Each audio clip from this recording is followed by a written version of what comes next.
Hi, I'm Lucas the Crossover. Join us on the shark. Hello, I'm Jonas Soto, and join us on Shark Stream. Hey guys, I'm Frederick Horst. Join us on the Shark Stream. I'm Christina Tkach. Join us on the Shark Stream. Hey guys, it's Jason Short. Join us on the Shark Stream tonight. I'm John Moore. Join me on the shark stream.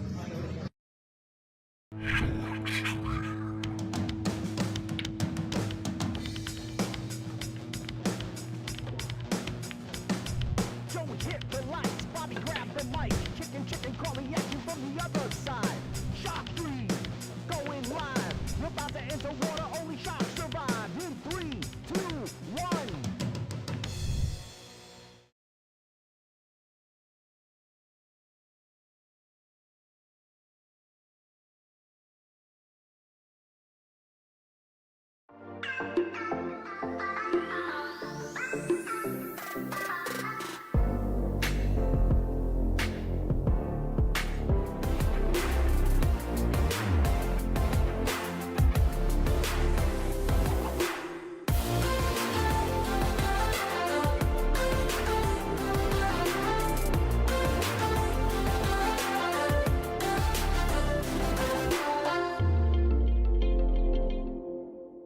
Salotto is the world's premier pool community. All right, what's going on, everybody? Bobby Hilton here, coming to you live from Turning Stone. We got LFV, Lucas Picasso Werner, playing, I believe, round 6 in the one pocket. Working on getting the score for you. Looks like Lucas just won that rack.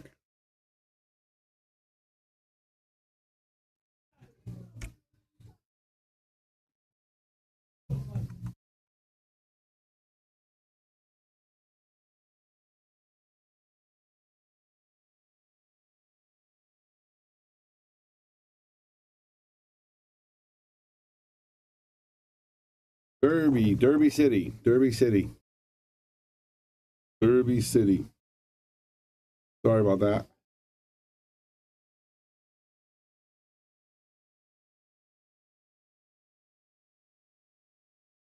I'm going to get a score.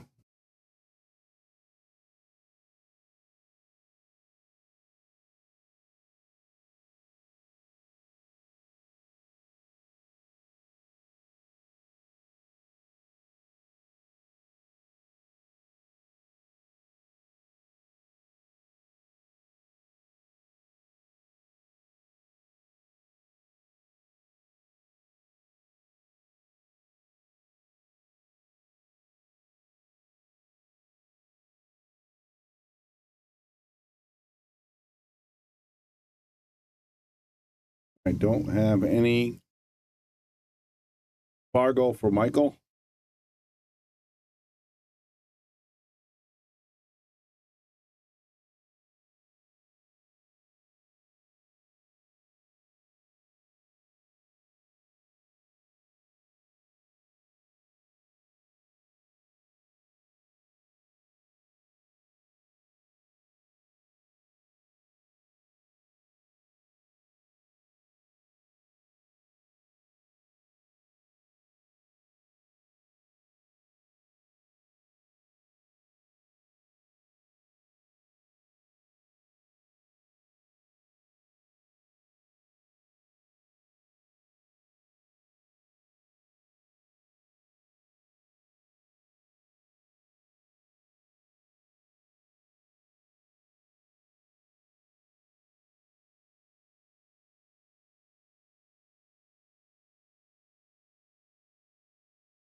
Lucas looking for the bank here on this 15 ball. If he makes this, going to have a nice position for the one.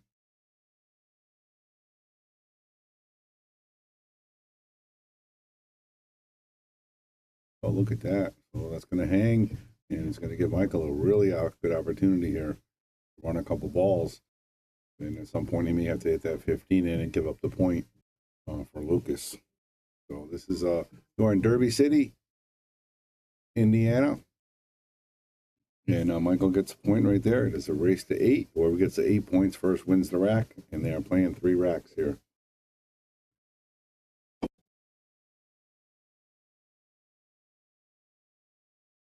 Two points for Michael.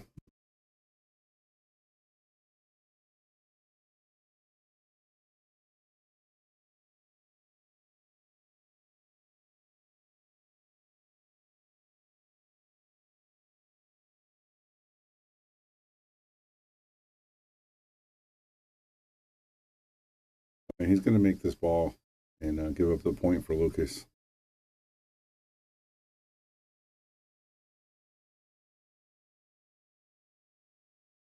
Because again, when you're playing one pocket, the goal is to not leave your opponent anything. So if he leaves a cue ball right here or right there, that's fine. Not a nice shot. So Lucas does get that point. So it is 2-1. Now Lucas's objective is now to leave Michael no shot and try to set up some balls, maybe to come this way so that he can make a run. So it looks like he's going to come play position 2 rails, 1, 2, maybe 3. Pretty good shot right there by Lucas. Goal in one pocket is to leave your opponent right over here for that pocket. And when it's Lucas's turn, they want him to be over here. So you have at least a bank shot. Michael now is going to look at the rack and try to figure out what his best option is.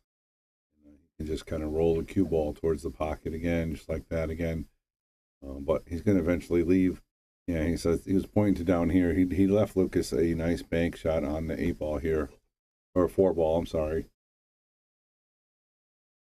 And in this game, especially when you got really, really good shooters, once they make that first or second ball, they get into a rhythm. Start playing position, and then here you go. Can you guys stream Federer match at 5, please? At 5, it's 5 o'clock now. All right, that's Lucas with a swing and a miss. Little choppy here so far. He's playing one of my guys from Illinois. Okay, so the score here is 1-1.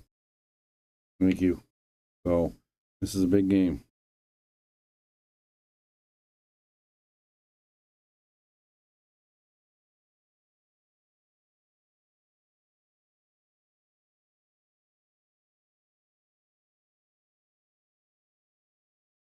A really good shot there by Michael, because you see he left his ball hanging in the pocket, and he left Lucas no shot. So Lucas is going to try to get that ball out of there.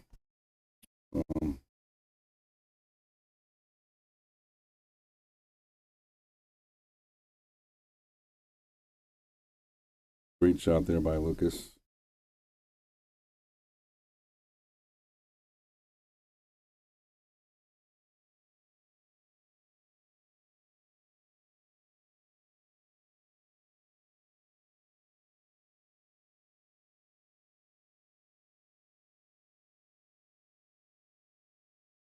Don't see the Fedor match here. Don't know what table he's on.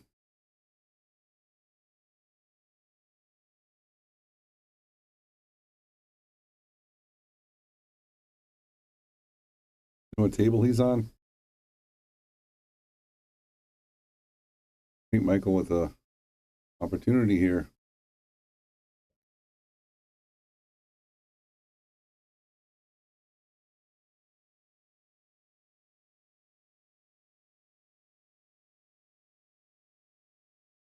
He was trying to get around that 2 ball so he can play it in the same pocket now. He might have to go back with the safety. I really don't see a good shot here. And again, one pocket is not my expertise, so sometimes they will pull a shot out that I don't even know about. But I'll learn. While we're doing this, guys, I need you guys to share it out there. Yes, he still has his buyback, Michael.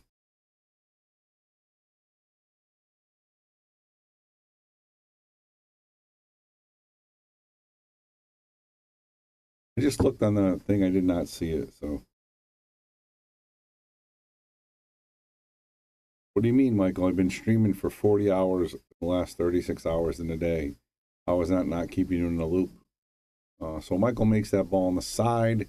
and leaves Lucas again no shot. So he is up 4-1 right now.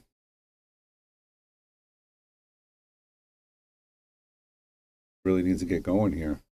Race to 3. It's a 1-1 in games.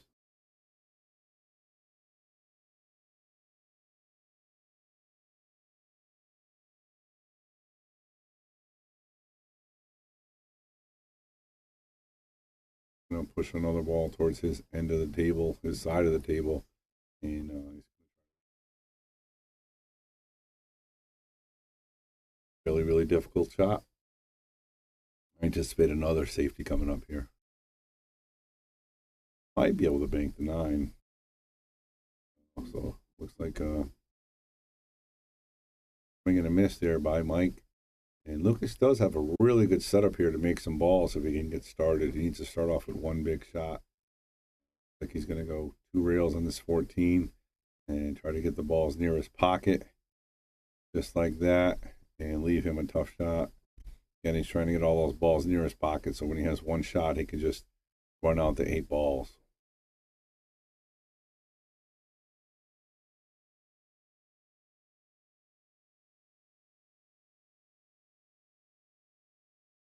And let's get the shearing going, guys. Let's get a lot of people involved.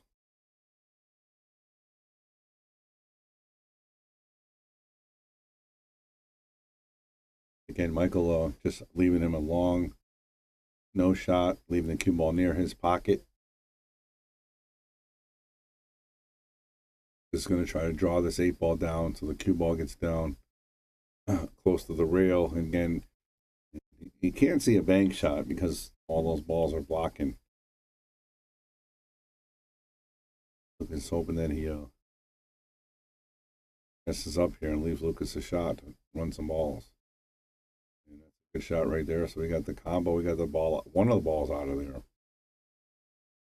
Have to figure something out here at some point.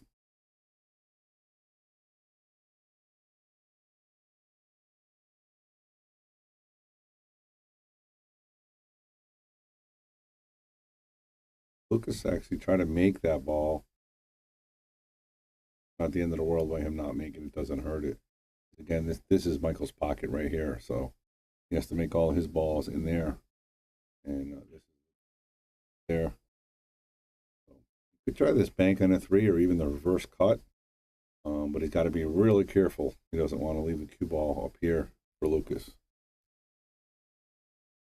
So if he plays the bank, he can definitely leave the cue ball down here. So he's going to play the 2 ball. So he did a great job. Lucas had 5 balls over here. Now Lucas has 2. So nice work right there by Michael. Again, this is a big rack here. It's 1-1. Lucas again is going to make this ball this time and leave Michael a baiting shot, possibly with that 3 ball again. Either the long bank or the reverse cut. But again, these one pocket players very rarely will take those shots. They'd rather play, say, 5 or 6 times, just like this. Just goes back and forth.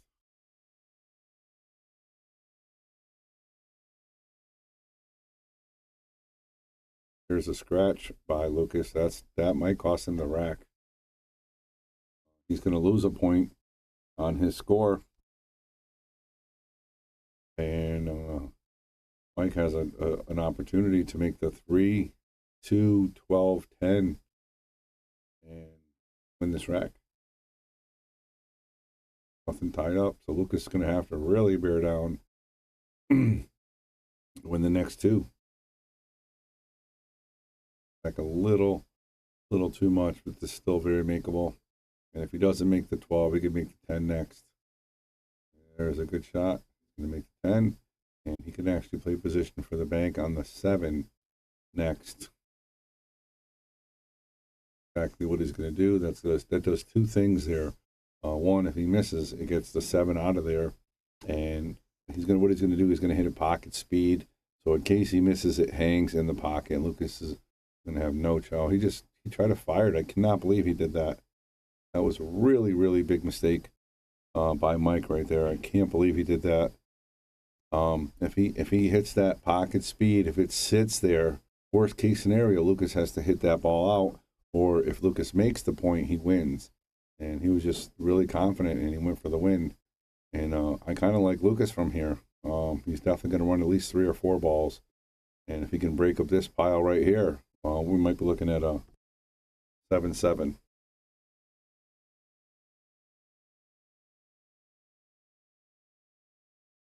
Just does not want to get in between, that's all.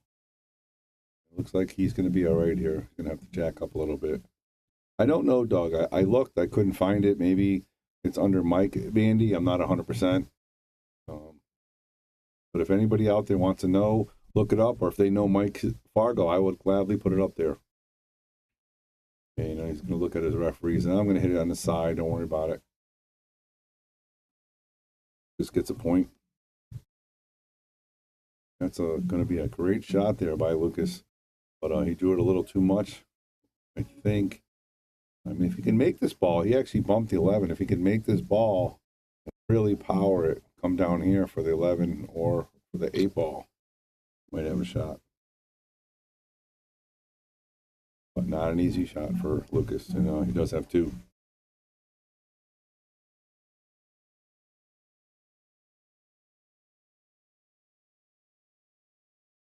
He rattles it. He was able to get the cue ball back to where he wanted, but now he actually gave him a shot on the 1 ball. So Mike has a chance to win this rack. Awesome, Justin. Thank you very much. I'll put him up there right now. You guys are the best. I have the best listeners for sure. And there's a shot. And that's how he should have hit that 7 ball, folks. But he is now up 2-1. Lucas is on the ropes. Eating both these racks.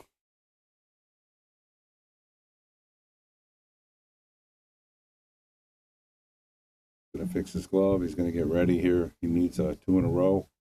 It looks like John Moore walking around.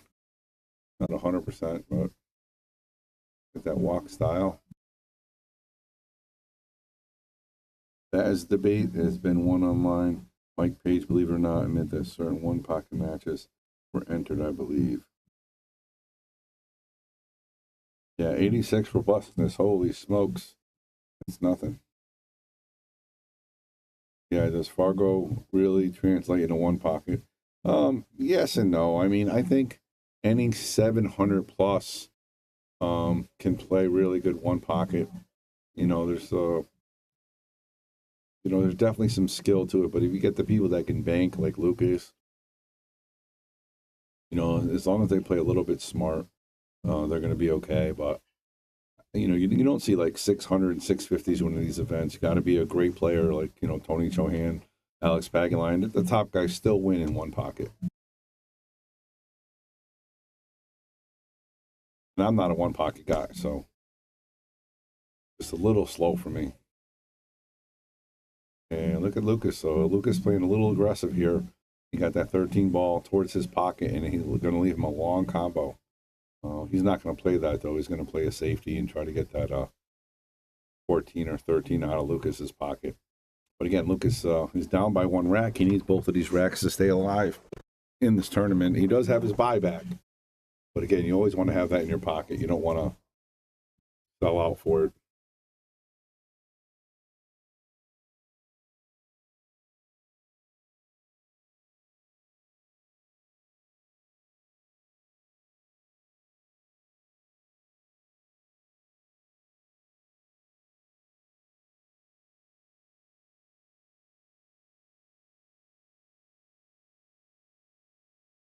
You always want to have that in your pocket. You don't want to.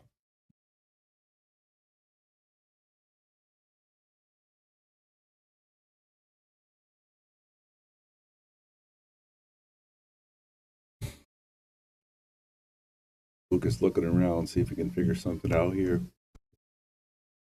Again, somebody with a player like Lucas, he's looking for that 1 shot, and he can clean the rack up. He plays definitely more aggressive than most. It's been favorable for him over the years. He came in 2nd place in this event last year, which is absolutely amazing. With all the killers, he lost to Sky Woodward, I believe. And so he can play this game. Hey, what's up? You're back. I thought you were leaving. Came back from Masters. Oh, okay. Well, we got a nice, Yeah, exciting game of One Pocket right here. watched a little bit during the ride. Okay, Lucas is been struggling now. He's So down. Michael won that last game, huh? Yeah, he's down 2-1. So Lucas has to come through here.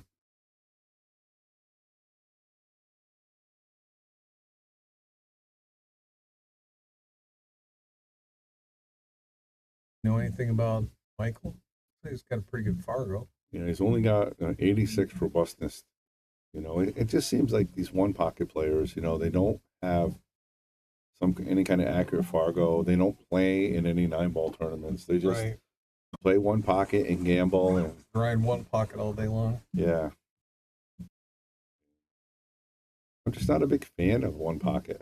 It's just not my thing, So it's hard for me to even commentate on it. I don't want to turn everybody off that's watching it, but I mean, people love it. I mean, don't get them wrong, but It's a game that encompasses everything. Cue ball, defensive play. yeah, I mean, that's why we got 60 people watching it. If this was Lucas playing 9-ball or Banks, we'd probably have 250 watching. Right. It's just not exciting, It can get exciting, but kind of like soccer. The score is going to be 1-0 or 2-1 at the end of the game, or tie at a 1-1. You got to watch all they running around, but the score is going to be. But again, that's for somebody that doesn't just love the One Pocket game. That's all. I'm pulling for Lucas. If I have to watch One Pocket for the rest of the week, I'll do that. I really want him to do well. Yeah, William Cook, that's a good question. I mean, does Fargo translate to One Pocket? It's such a different skill set. I mean, yeah, you're doing the same things, just differently. Yeah, so I answered that question a little bit. I thought basically 9-ball start tonight at after 8:00.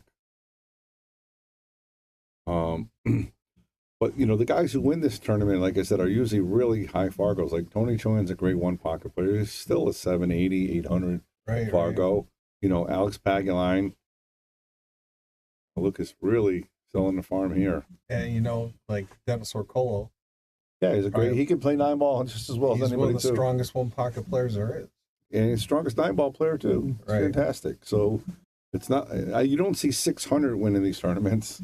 Yeah. Even 700. So Right. you have to be a great player, and so that's why I don't think it matters that much.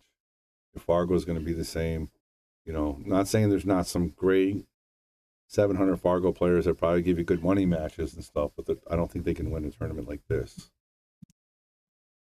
Something like this is going to be somebody that has a great day or one of those top players, Like last year, Hennessy made it to the finals. Lucas made it to the finals last year. He lost to Shane, remember? In One I think Pocket so. Yeah, at DCC? I think so. No. It was That Johan, was that a different Johan table? and Hennessy. Oh, which one did he come? Which one did he play One Pocket? He came in second One Pocket to Shane in one of the events. Or Sky, I mean. Lost to Sky in One Pocket.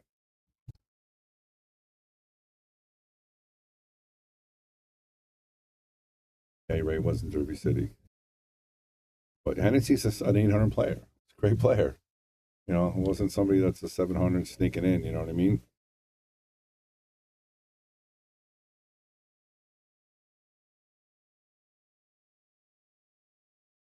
All right, that's going to sell the farm for Lucas. Lucas is going to run some balls here. It makes it extremely difficult with your buybacks. You have to beat the champion twice, definitely. Anybody that's still a in the good event point, still has too. to play well in this game. Yep. Yeah, you're giving the great players 2 bullets, so. Tough to fade. Tough to fade. But again, in the finals, you're always going to, I feel you're going to see always the, low 800s, high 700s, and, Tony Chohan or Shane or, You know, like I said, Dennis or Frost. even Fedor now is playing a really good one. Oh, yeah.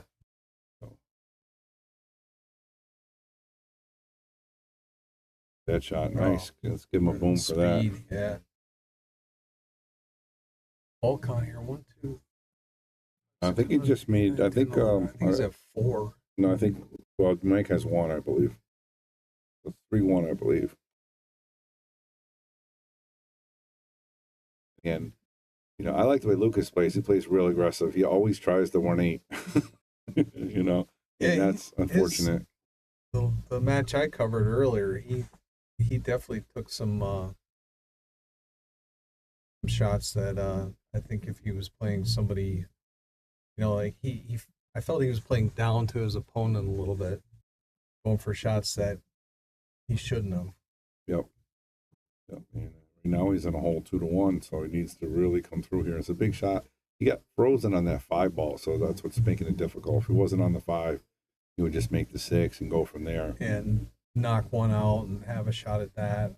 Yep. Now he's got no force to put behind it. He might just make the 6. Stack, you know, it's cluttered, but it's loose. That makes, you know, knocking balls out a lot easier. Did he leave the angle for the 5, or did he get in the way? Not an overhead. Yeah, I know. It's not the shark stream. This is ABZ. Yeah, he's not even looking at the 5, so. Yeah, I don't think he can make the 5. But One Pocket is a gambling game. There's a lot of people that play it, you know. I used to play it all the time. Yeah. Lucas is going to play safety here. On his side of the table. And leave Mike no shot. So you got another one, right? So it's 4-1.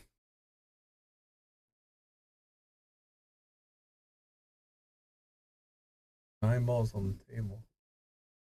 No, 9 and 5 is 14. No, so it should be 6. Yeah. Is it 5-1 or 4-2? 5-1. There we go. Thank you very much, Justin. The Sharkies out there always taking care of us. All right, Lucas has a nice bank here on this 5, I believe. The way he's looking at it. Or is he playing the 8? Playing the 8. That could be. Oh, he's playing safe. All right, there you go. Smart play by ball Lucas. inside. Yep.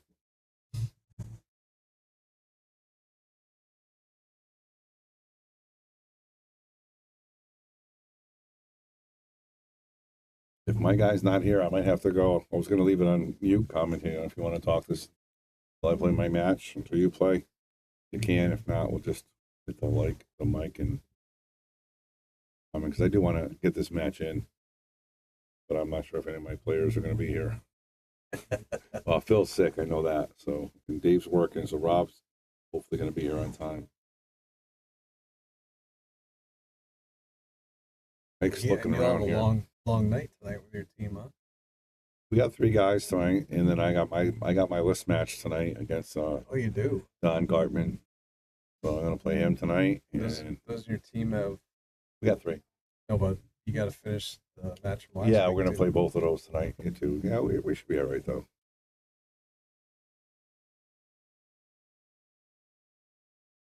You guys play pretty fast. I don't play like this. Right. Well, that's what I was saying earlier. You get these shots where they take, 3-4 minutes in between. Yeah, he hasn't shot. He hasn't. I mean, it's a big shot, but if he leaves Lucas a bank here, he's going to be in trouble. But, well, on this shot, is he afraid to move the 5? I mean, just put the cue ball by the 5 ball underneath it. You know Either what I that mean? or get the cue ball up table so that Lucas can't see the 5. Well, no, that's Mike's pocket. Right. This is the That's other what I'm side. saying. So I'm saying if he just put the cue ball right here, bounce the 5, put the cue ball back right here. Maybe he's worried he can make the 8. Yeah, but he's trying to protect the 5. This is Lucas's pocket. Yep. And this is Michael's pocket. Right. Somebody just asked. So.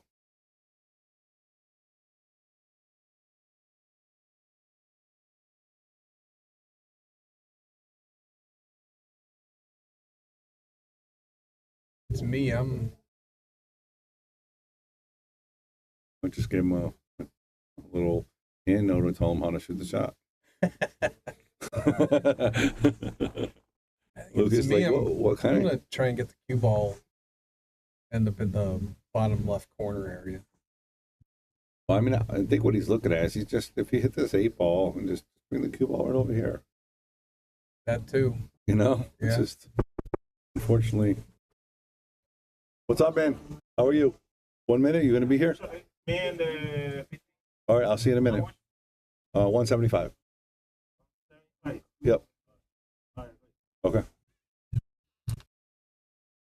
All right, just selling a break cue, or jump cue. Sorry about that. Always working, man. Always working. Always working. All right. So, all right, we're ready to go. Yeah, here we go. Let's see if he does my shot or your shot. Yeah. And he got to make sure Lucas could, I think, make this 11. Or the ball be behind it if there's a gap. The 2, yeah. I don't know if he can get that, make it with a 5 there, possibly. I think the 11 is the way to go because it's got more room to hit the rail, you know. The 2, you only have a little bit of room. And he missed.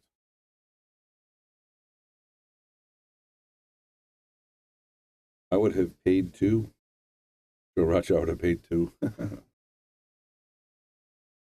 All right.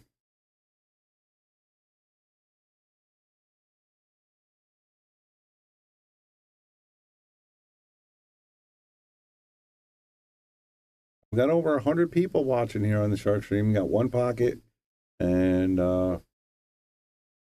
Lucas Casa-Werner on the ropes here, needing to win the next 2 games.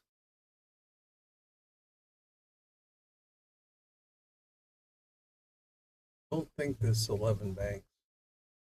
I got to tell you, man, these guys from watching Bank Pool, Yeah. they can make it. They can get that cue ball out of the way. Yeah, they really got to spin it. Yeah, so what I've been watching a lot is they've been spinning with the bottom left, so they would come over here before Get out of the way. right? Or they would force it with a high right, so that it went this way past it at the same time. It was just amazing to watch. Amazing to watch those guys. I mean, Lucas was doing a lot of those. Shane, Fedor, just shots. I was like, cue ball's in the way, you know. Cue ball's gonna double kiss.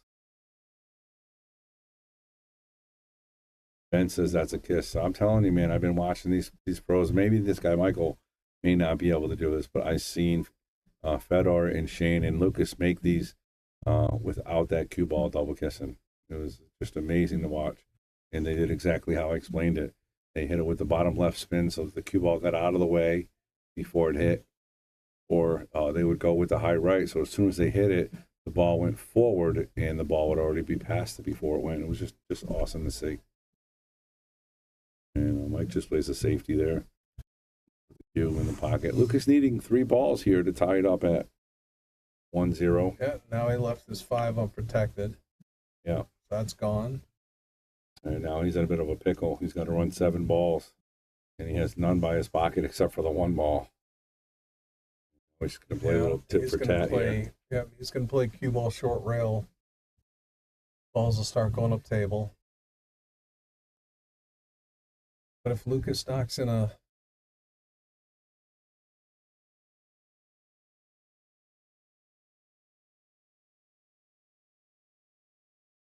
it's left though. Short rail bank. You need 3 balls.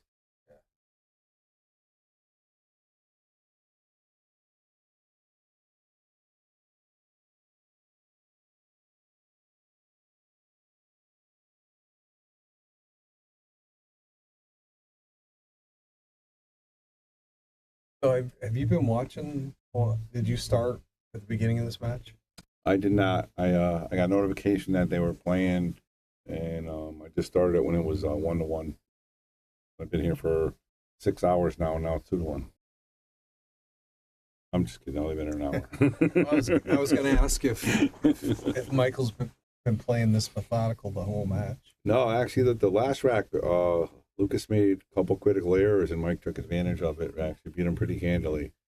But Lucas now knowing that his tournament, his, I don't say his tournament life, because he does have a buyback. But this round, if he loses, he's going to have to re-buy back in. Look at this shot. That's a beautiful shot right there by Lucas.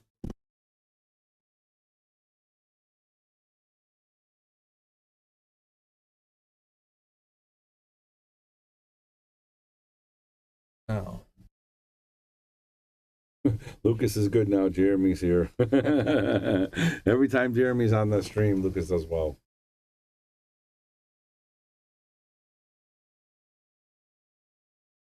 Cue ball back towards the pocket and leave Michael no shot again. Oh, I think I gave him the wrong point. 6-1.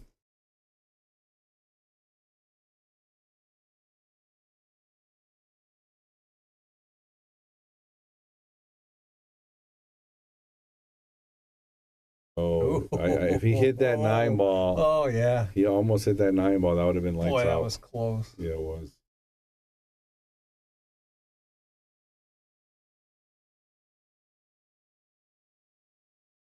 And this, and leave the cue ball at the bottom rail again. Yep. Now Michael doesn't have those 3 balls to play around with near the 1-9. Nope. Only needing 2 balls here, so he can get position from almost anywhere if he has a shot. I wonder if the 15-11 are open days. I don't think. I mean, possibly, because there might be a little gap in there, but to me, it looks like it's going to come like over here, but tough to tell from the angle. I wonder if they play with a shot clock they get to the finals. Probably do, right? I would think so. You know, a lot of these decent one pocket players aren't going to play well with the shot clock. Yeah. You know. Yep. Andy Gal, let's go, Lucas. The numbers are up to $1.25. Andy must have just been sharing. Thanks, Andy. Appreciate you out there. Happy birthday again.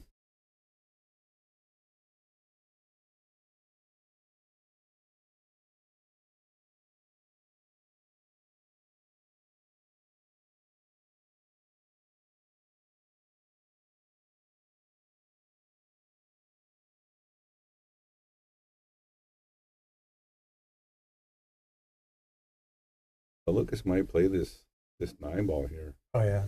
You know. Yeah. Just kind of draw back. Playing this all day long.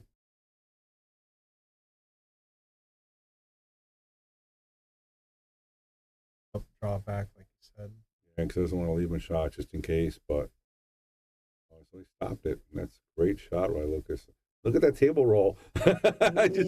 Watch this, guys. And you can see Lucas. Lucas just moved his hand. He's like, waved his hand. Yeah, he's like, do you see this ball moving? It looks like it's going in the right angle. And you know me, I don't like to make fun of tables. I know how hard it is to get these tables to play well, but man, that was a bad roll. So Lucas is going to start firing these balls in. Looks like it rolled a good 3 inches or so. Yeah, he's not going to baby any of these shots anymore. He's going to fire everything in now. And that's, makes a big difference knowing it's, going towards his hole. Yeah. So but the good thing is they have mechanics on site. Lucas is going to tell them, and they're going to go fix that for sure. You know what I mean? The mechanics are there. They'll fix it. You playing the gap this time? It looked like he was trying to, but this is a difficult shot. You know, he's over the 2. He's got to cut the feet. If he misses this, he's not even going to look at it. So I think he's got a free shot on the 1. If he hits it hard enough, to get back to the other side. But if he doesn't, he's going to lose the rack. So.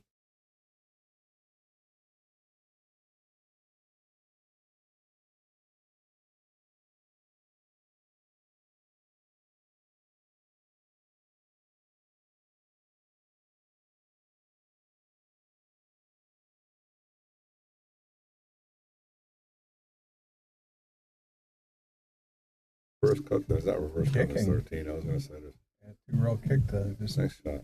chip it out of there. Yeah. And Lucas needed 2 balls. The most important thing for Lucas right now, he needs to not make a mental error and scratch or leave him a simple 4 ball out. Right. As long as he plays smart ahead here, he's looking pretty good. And it's hard to run, 6, 7 balls in this game. So Lucas keeps position his balls on his side and does not lose control of the cue ball, he's a big favorite to win this rack. And like that's a mental error right there, just that bad. And again, here's an opportunity for Mike. And he drew it back to the point of where Mike would have a bank on that. I think that's the 11. Yeah, I think he was trying to draw it back closer to the pocket. And he just got away from him. But, easy one ball here. But after that, I'm not sure. He has to squeeze it behind the 11 and possibly has to break up the 8-9.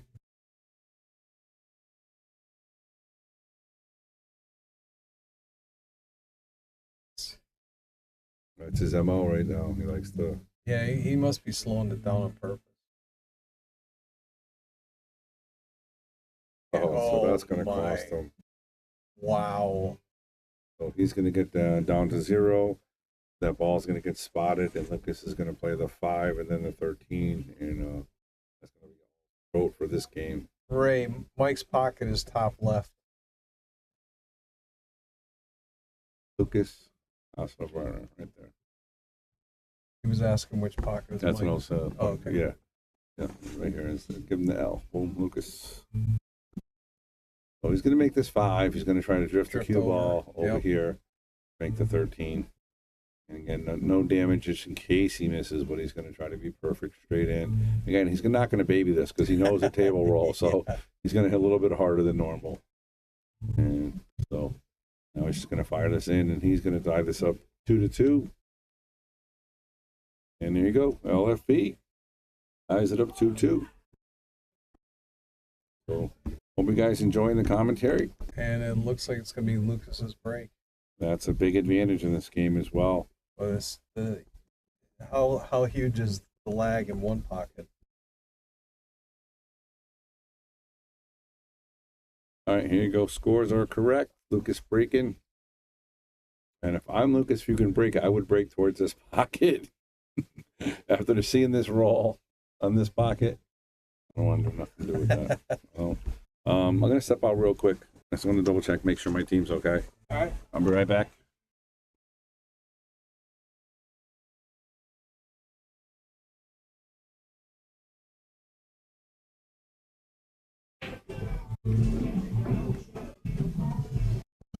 All right, here we go. Bobby Hilton, Clint Dixon in the booth. So Lucas is going to go with the opposite corner. He's going to play the corner with the roll. Again, he knows the roll already. Yeah. So See, to me, I personally like playing to the top left corner if I were to be breaking, because that way the rail doesn't get in your way if you got to stand next to the long rail to take a shot, right? okay, I mean, not that it comes up that often, but I know what you're saying. I bet Lucas is an 800 plus Fargo by the time he is 25, 26 years old. It's been amazing to watch his journey. Jeremy, we hope so. We hope so. We hope he gets his world championship Moscone 2024.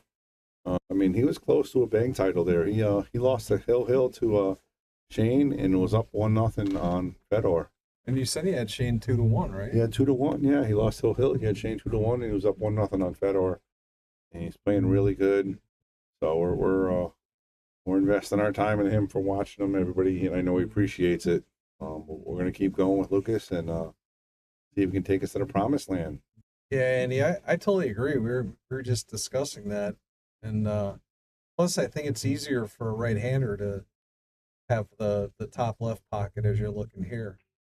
But he must have chose that side for a reason. Yeah, he might have. Maybe he liked the rail better, or maybe he, I don't know. Yeah, so I met Lucas 2018, I think.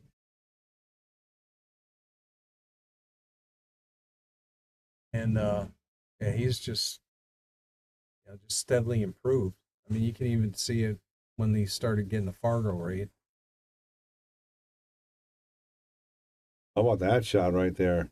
That's Great strong. shot. Yeah, that's a beautiful shot. So strong. Yeah, he had to make sure that cue ball stayed a little bit above the rack, so that Michael had no shot, and Mike's going to have to be kicking here. couple balls in the pocket here. He might even take a scratch. Yeah, I don't like what he's doing here. He's going to try to kick this ball in against Lucas, and that could be the death of him. That's a great shot, though. All right, Yeah. I'm going to give him a boom for that. That was well played. I don't know if I could have done that. That just takes a nice shot. I mean, I could see it Chohan playing that shot. Yeah, right. Yeah, for sure. Or Alex, but didn't expect it from Michael. He executed well. He did. And Look at Lucas says, "Do it again." Right? Same spot. Try it again, Mike. Try it again, because he knows if that just skids, and that table rolls a little bit there too. So he's trying it again.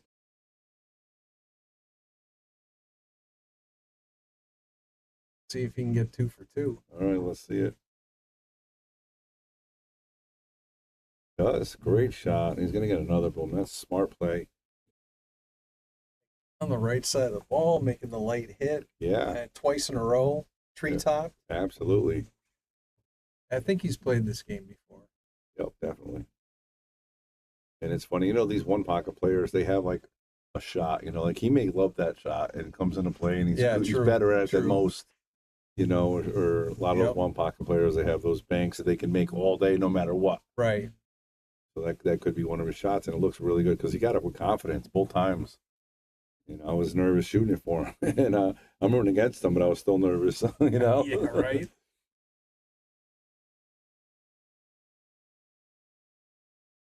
Lucas is a little more aggressive this time, and that's going to be a foul. scratch. Yeah, that's going to be. And he's So, -1. -1, yeah. Lucas is going to need 9 points to win this rack, guys. But I'll tell you, it's not a bad scratch to take. No, definitely not. Because he loosened up the stack. He moved 4 or 5 balls towards this pocket. at least 2 or 3. Mm-hmm.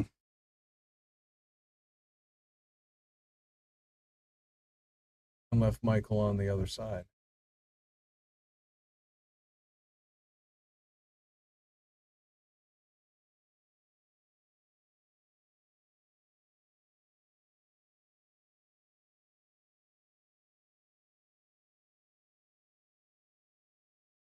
So what I would do here, I don't know. I'm going to give you there's guys not a lot that looks good, for sure. While he's waiting, I'm going to give you guys a quick congratulations to our guy. Sharkstream is proud to announce Jonas Soto Camino. We are honored to be sponsoring him for the 2024 season. How about that, guys? Big news. That is big news, right? So, If you ever such thought, a good kid. If you ever talked to me a year or 2 ago or 3 years ago and said, hey, we're going to be sponsoring a player. From Spain. Yeah, from Spain, yeah, or any player. I mean, obviously we sponsor Lucas from day one. He just sucks me dry with money, but that's beside the point. But, just to help out a kid, and I'm really not helping him out. He's helping us out by letting us sponsor him. Just a good kid. But the Sharkstream is, any, guys donate. Everybody who helps us out. Listen, I'm putting it right back into this business. And you know that, Glenn. I'm trying to make it happen. I'm trying to make this bigger and better for everybody. Right. And who's going to win the world title first, Lucas or Jonas? That's the big question. World title. World title. Yeah. Listen, Fedor, Joshua, they all won their world titles at 22. Yeah. Or younger. World younger. title. So yeah. I don't even think Federer was he 20 when he won? Yeah, I don't think he was. It seems like it's been like 4 years ago. And here's that kick again, and wow, that was fantastic. Check out this play, guys. It was a little fortunate, but great. I mean, he got underneath so many things could have went bad here. Oh, this is his shot. Oh, he clipped the 8. Yeah, he clips the 8 and the 9. I mean, wow. But yeah, Federer won his Fargo, is a world champion early, and these guys are I think Jonas is 787, I think Fargo, or 778. That's unreal. And Lucas is right there. I think if he does well in this derby, his Fargo will be up a little higher.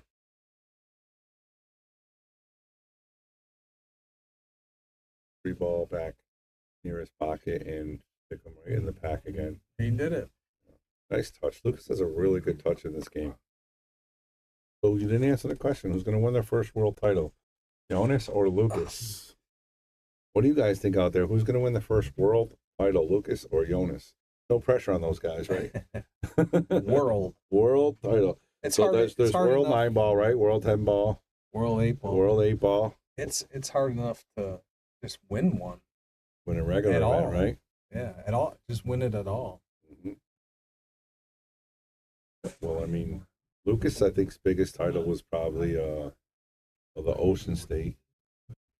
And, you know, that had a couple pros, and not a ton of pros, but definitely had some pros in it.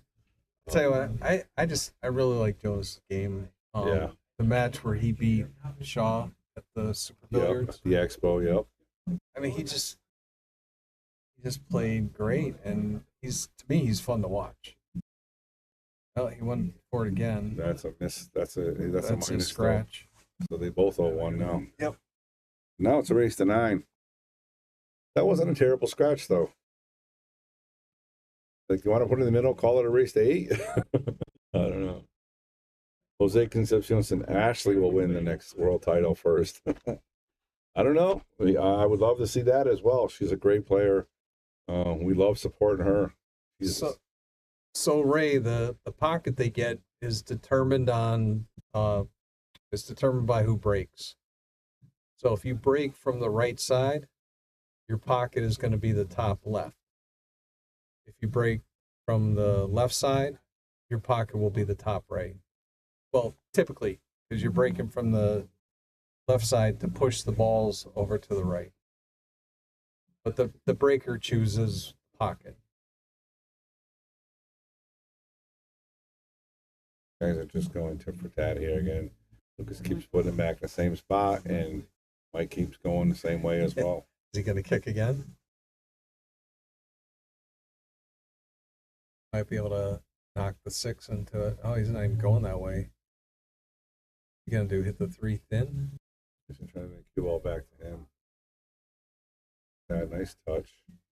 Yeah, That's a really good shot by Michael.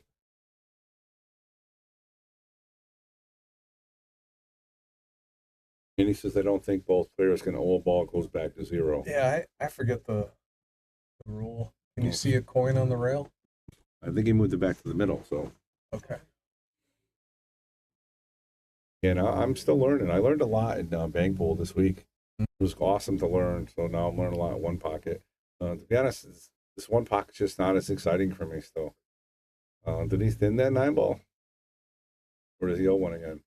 He did, right? He thinned it. Nope, he does owe one. No, he missed. Okay. So.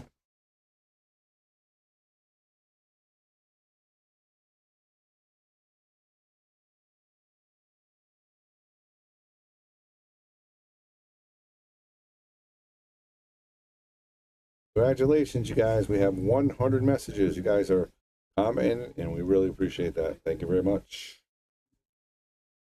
Both players can owe multiple balls. Okay, so if that's Rick's the saying case, so it's -2 to -2 to -1.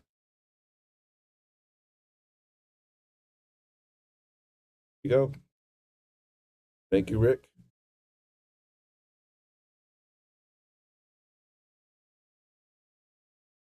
Uh-oh. That was what I was worried about. Playing with fire more than once, and this time it got him. I think that was one of the first lessons I learned playing one pocket. And I probably played 6 times in my young career when I was younger, 20s, you know. I kicked a couple balls, and they told me not to do it, and I kept doing it, and then they got me like this, and then I learned, you know. Just very difficult. Like and share. Thanks for the stream. Let's go. Lucas Picasso Verna, LFP. Well, we know he's not going to hit this soft. He might draw this ball back for the 3 off that side rail. That is a good possibility. With a lot of right spin. Mm. You know, but he can also pound it forward, play the 9. It depends I think on. he's going forward. He's Yeah, cheating that's fine too. Either way, he had an option there. Now he can spin it around if he wants. Yeah, he's so good at coming out of the corner with not a lot of angle and spinning it to where he wants to get. Yep. Ask me how I know that. Just watching him. Matches we've played. There you go. Look at that. And now he's gonna politely Pinch it. take this ball and put it into the rack and try to scatter some balls towards his pocket. It's going to ask if 2 goes. And he might check on that as well. Back to zero rule is based on the tournament, but it should go back to zero if both owed. Adds too much time to the game. You need to hustle for time. Okay, he's going to leave himself a combo here. So we don't know what the score is then. Well, you said it looked like they moved the coin back. I'm going to put it back to zero is what I'm going to do. And then we'll go from there. All right. And we'll add Lucas's balls after his run. Lucas had another -1, right? Yeah. He's -1 for sure. Let's do a ball count. 1, 2, 3, 4, 5, 6, 7. They made 3 balls Lucas so should far. be at 2. And he's got a tough combo here. And he might.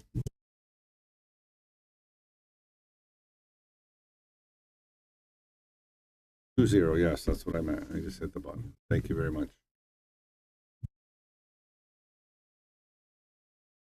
He's going in on this.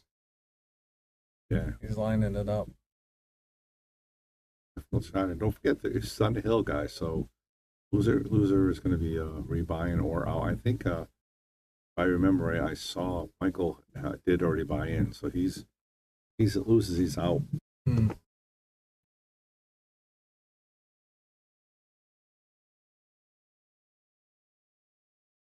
All right, well, I'm gonna head out. Okay. Stop in the Thanks for check in on this stopping in. match. I think Going for the double ball. Not bad, not a Great terrible shot. Yeah, I think he's got good control of this game. So All hope he right. wins. Thanks for stopping in, Clint. Yep. Take care. And Lucas put up his ball that he owed. So he has 3. All right, guys, we got Bobby Hilton in the booth giving you guys some live one pocket action. I need you guys to share it out there so that we can show AZ Billiards and Zach and Upstate Down that we're doing the best that we can and get the numbers up for them. I'm going to put the link in the chat. If you guys want to buy the whole, hope it's gone. I can't. I have to redo it. Something must have been copied. But if you go to the Shark Stream page, looks like we got a ref here. Lucas put the ball and touched another ball, so there may be a rules question here. Be interesting to see what happens here. Anthony says, thanks for running this stream. Thank you very much. I appreciate that, man. I enjoy it anytime we can. I will do it. And those guys are giving us the opportunity to share their stream and give you guys a discount if you decide to buy it, purchase it.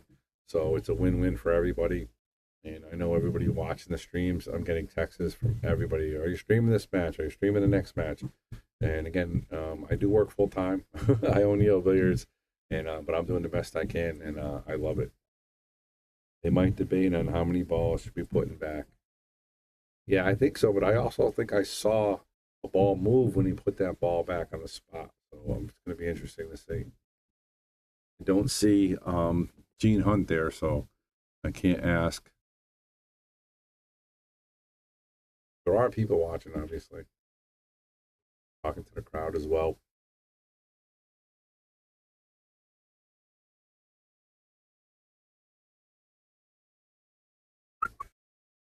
Well, we'll be right back. Let's check this out, guys. How about this? Our guy, we are sponsoring Jonas.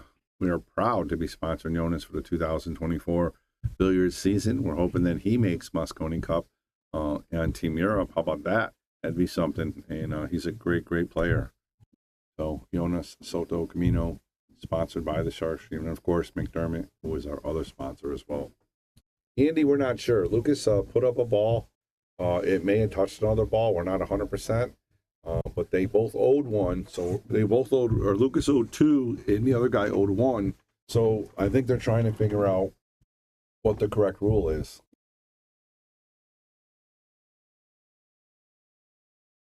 Here's the referee now.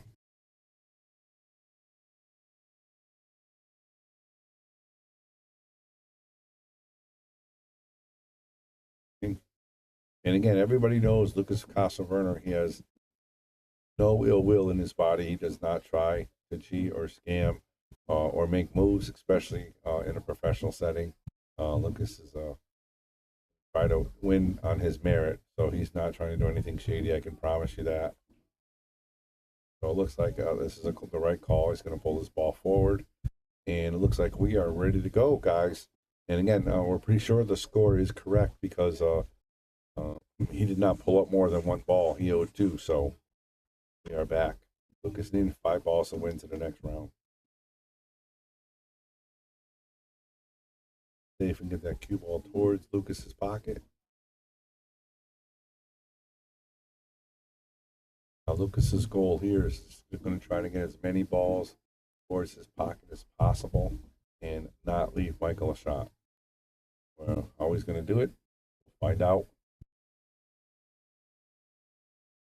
He's looking at possibly maybe making a bank combo or squeezing that 14 off the bottom rail off the 4.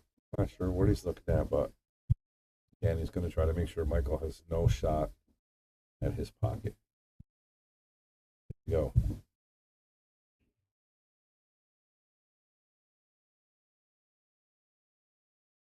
Just gets by, and look at that shot. Anytime you can leave a ball deep in your pocket, that's not deep, but trying to get it near your pocket makes it much more easier for yourself your next couple shots. Now, forces your opponent to almost shoot that ball. Doesn't get that 14 out of there. Lucas has have his way with making a couple balls. So.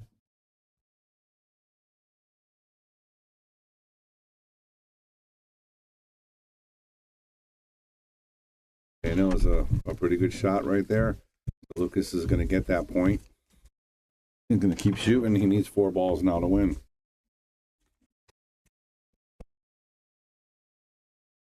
First match is over. Rob won. Okay. Can you play now or not? Yeah, give me like 2 minutes, okay? Yeah. All right, and you're going to see this almost make it in the corner. I'll be right back.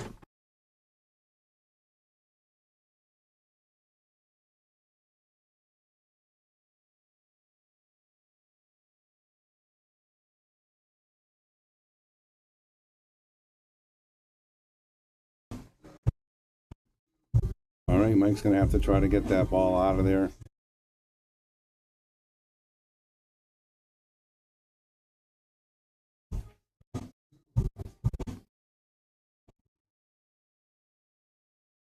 He just fired that. He's got to be careful here. All right, he got real fortunate with that 7 ball. And if that 7 ball caromed off that rack, if that came a little bit more down, Lucas would have had a pretty clean shot. Now he's looking at something here. He's looking at something here.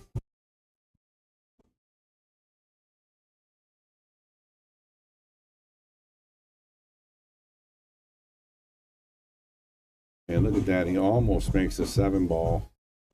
Everything's wide open now.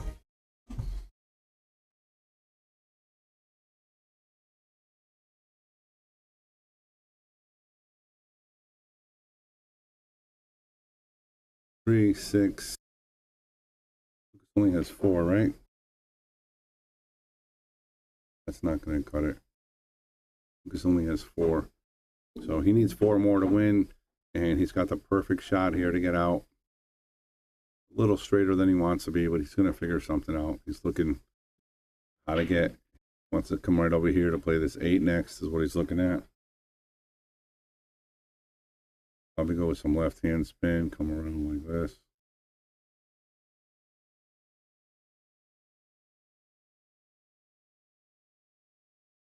Or he can come outside. You got to be careful not to hit the 8-9. Oh, perfect timing, Brian. What's up? Perfect timing. Look at that shot by Lucas. Did he get it? Are you kidding me right now? So basically, Brian Brennan's in the booth. I have to go out and play my match. Oh, okay. He's going to finish it. Lucas is 3 balls away from winning this match. And then you have to go play in 1 pocket now. Play in 1 pocket, all right. So you have to go back on the chart and see who's playing next. I'd like to get a big name on. Maybe get a big pro. Lucas Castleverne with I a think nice you were shot. having me do your match. I'm not going to do my match until after I play my... I have to play my Masters match, and then I enlist match. Who you playing on the list? Don Gartman for the 7 spot. All right, I'll just sort of point me in a direction here. I'll see if I can figure it out. Yeah. And look at that. So he left it in the pocket. Lucas needed 2 balls. 3, 6, 8. Yes. Lucas has 7, actually. Right? 3, 6. Oh, 9. There's 9 on the table. So he's got 6. And if this guy makes this 1 ball, he's going to have He's on the hill now. So Lucas needs one ball. So Lucas gets the point for that, right? Yeah. Okay. It's been a little rusty on my one pocket. That's believe me. I'm commentating that 100 and something people, and I'm saying I don't like one pocket. It's not that I don't like it. It just it's kind of like I don't know. Lucas must have the upper right pocket. Yeah, he's got the upper right, and he's in control of this rack. And the only way he loses is if he falls apart and scratches a couple times because you lose a point for scratching. Oh, okay. It's the same as bank. Yeah, and a ball gets spotted. If you make the ball in the wrong pot, it gets spotted. The goal is this guy's just going to try to leave Lucas deep in this hole. Cue ball over here the whole time. So, all right, Brian Brennan's going to take over for you, and then we'll probably have another good match for you next. Hopefully, Fedor, Jason Shaw, Tony Chohan, somebody big, and we'll go from there. 9-ball starts at 8 o'clock. Don't go anywhere. Bobby, ADHD, can't handle the slow speed. I'm not going to confer or deny, Jeremy. Maybe. All right, well, as often happens, I show up in the booth, Bobby runs away. So you're stuck with me calling one pocket poorly for a little while. So it sounds like we're going to be live all night. So we're going to keep bringing you some Derby City, Indiana matches, and then sometime later tonight, Joe, sometime later tonight, we'll have Bobby's list match against Don on. That's the pro list match, so it should be a good time. Let me see if what do we got here? 7 balls on the table. Oh, wow, okay. Sorry, I was getting situated. I think I missed a ball. There should be 8 points up there. Did Lucas run out? Because it looks like he's just banging them around here.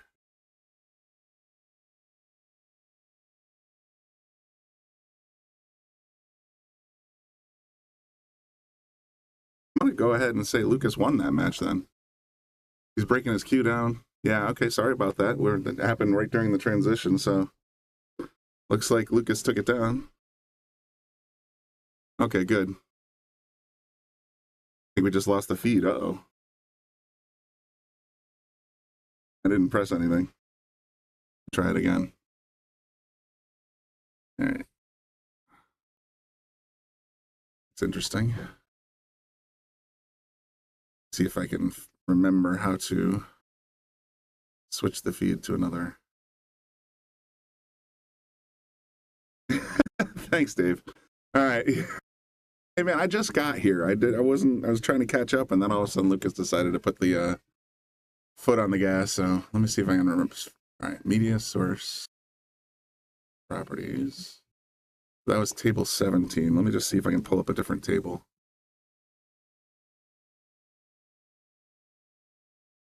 All right, so the feed's still alive, but 17 went down. I don't know who this is. I'm going to go on the Derby City page and see if I can find you guys an interesting match.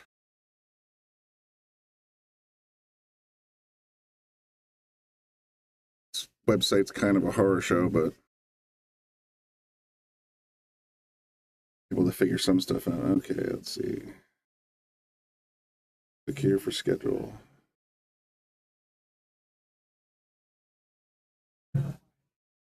Scheduled matches. All right, let's see what we got here. Looks like a lot of 9-ball getting ready to start up.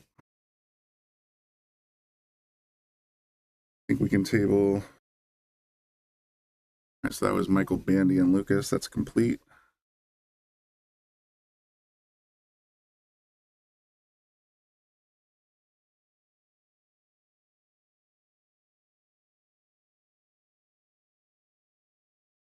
Table 7, we have Nathan Childress and Richard Moreno going on now.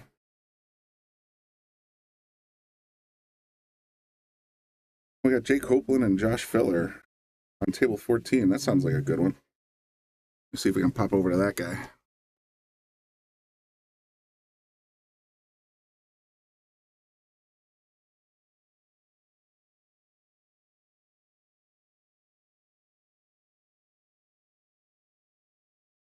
See if I did that right.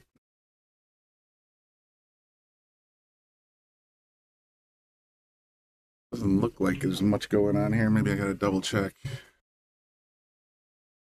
Yeah, it says One Pocket, round 6, Jay Copeland, Josh Filler, table 14. Wonder if we missed it.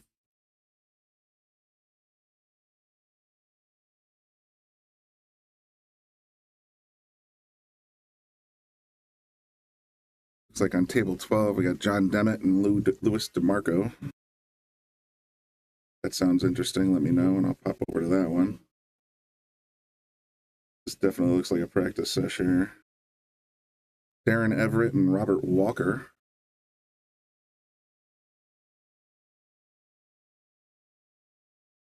Let's see, that's on table 9. I'm guessing we missed the Josh Filler and Jay Copeland match on this table. This is 14. Looks like James Flood and Oliver Ruger. Table 8. John Gabriel, Jonathan Pinegar. Say it's Pinegar or Pinegar. They're playing on table 19. If any of these matches sound appealing, go ahead and hit me in the comments section and I'll try and get it for you. Stephen Hickman and John Turpin on table 5. Sean Hunter, Gerald Matchin on table 10. Ben Jones, Evan and Linda, table 6.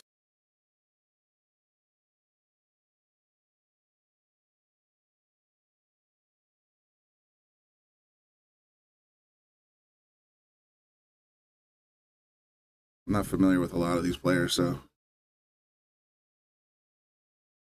I'll try and figure something out for you. I was really hoping this was going to be filler. Let's stick with this one for just a couple minutes. I see these guys setting up. Might be just getting ready to get started, which would be wonderful.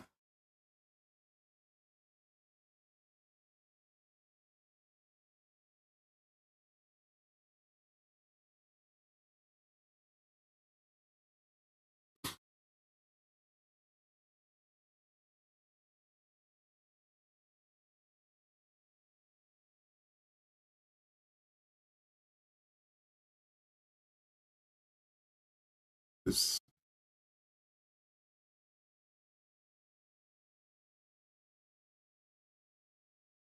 Anybody recognize these two guys? Is that Jay at the table?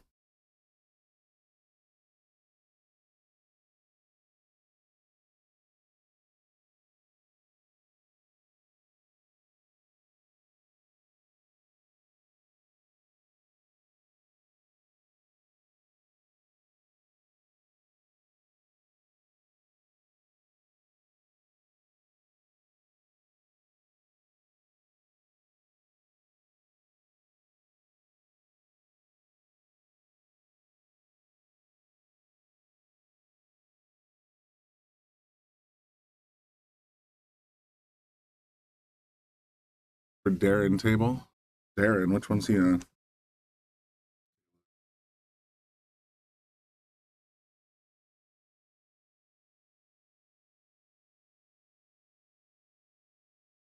Darren Everett and Robert Walker on table, hard to be saying, table 9 maybe? Let me pop over to that one, because I'm like I said, if this is I'm sorry, I'm bad with faces right now, but is that Josh Filler sitting over here? Oops, I can't do it on that screen. This guy.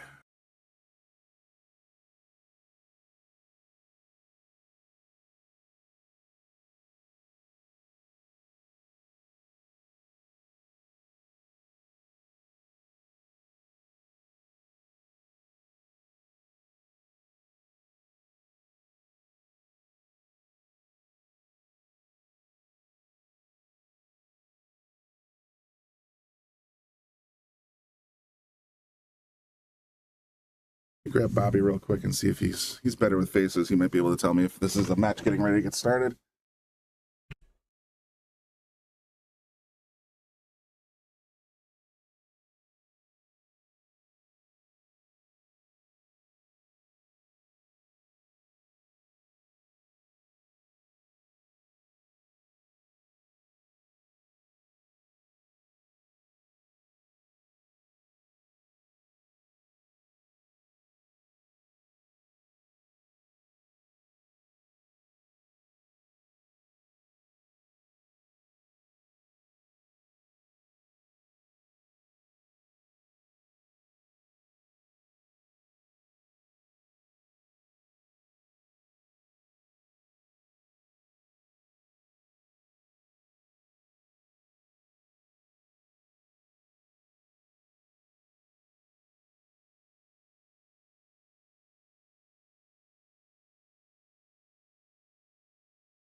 All right.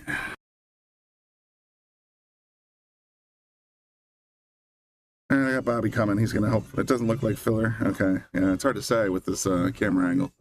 So this is table 9. The website says filler. Darn it. I hate this website so much. Yeah, it's so brutal. That match must be over. You think it's over? Okay. Yeah. Because these guys are just... they're messing around. The guy in the chair just put his cue together. I'm like, yeah, it's they're just messing started. around. Yeah. All right, so let's go over to table 9. I think that's Darren. All right, good luck. Yeah, thanks, buddy. Let's try table 9.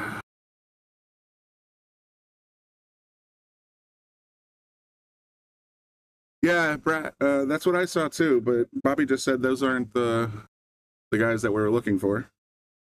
So we're going to go ahead and hop over to table 9 here, which I think...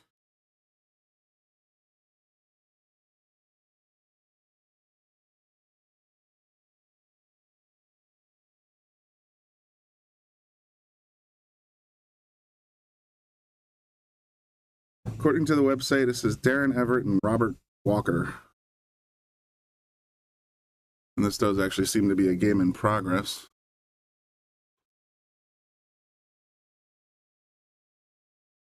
Change the tags for now and see if who was that was looking for Darren? Dylan, go ahead and shoot up Lucas on table 18. All right. I think he just ended that match.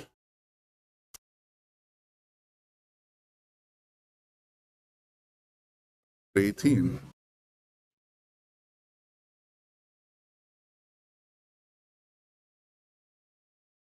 Does not look like Lucas on table 18 to me, folks.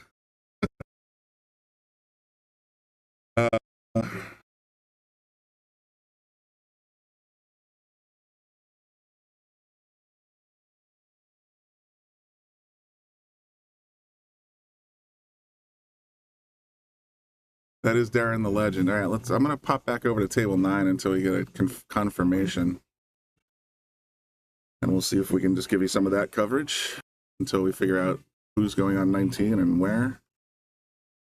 So bear with us, folks. Back to table 9. We're going to put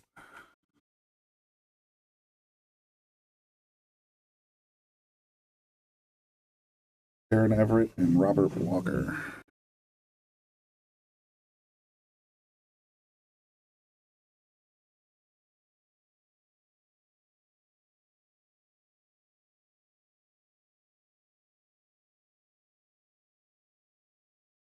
We don't know what the score is. All right, Bobby says Lucas is on deck on table 18, so I know that's what you guys like to see, so if that's the case, definitely pop back over there. I'm going to refresh the website here and see if I can get an update.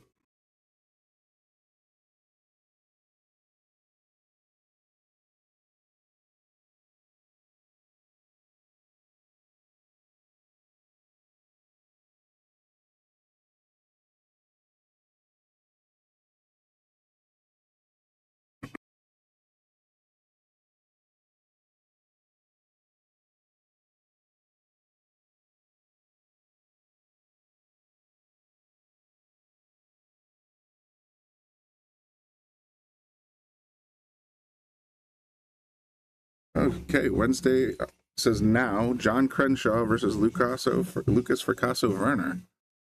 That's on table 18. So, you know, Bobby's the boss here. So we're going to pop back to 18 and sort of ride it out for a little bit, I think.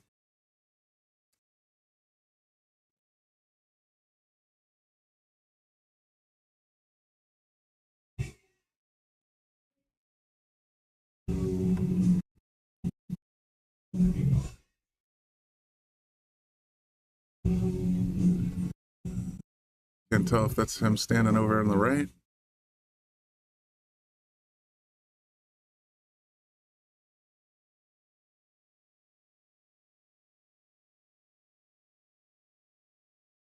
I mean, this has to be getting started because that's all right. John Krenshaw and Lucas Picasso. I'm going to change the labels, and then we'll go back to table 9 and wait until some action starts over here.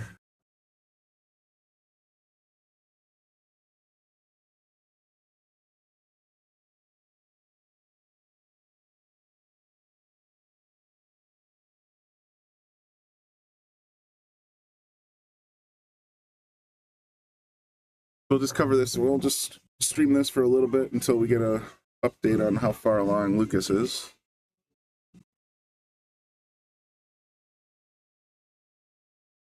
He just got off that last round, so he might be taking a small break.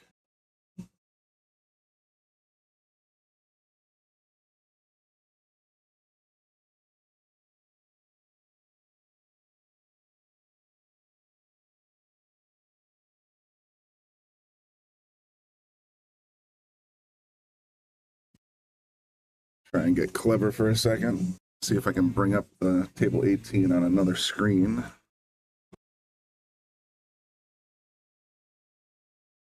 I can keep an eye on it while we're watching this guy.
All right, I have table 18 up on a different screen that I can see. I'm gonna keep an eye on that. Right now, it's a couple of guys banging around. All right, Dylan's on Team Darren there. This guy's a 5-time state 9-ball champion and made many appearances and runs across the U.S. in all kinds of major events. He just beat Roberto Gomez. Oh, that guy's really good. That's awesome. Yeah, I see Lucas warming up he's getting his cue put together on table 18 right now. So we're going to stick with table 9 while they're warming up a little bit.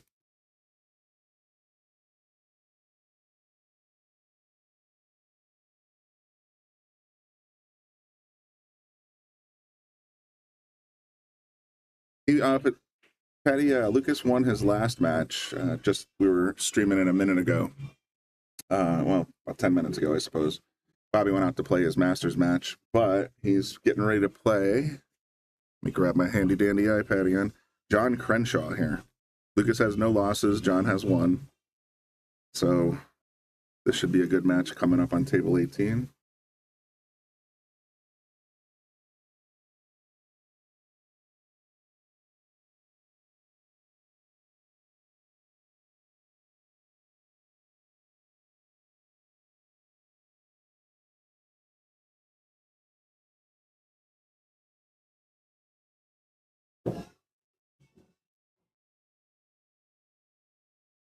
As soon as they settle in a little bit, I'll switch to that stream. But for now, we got live pool going, so we're just going to stay here.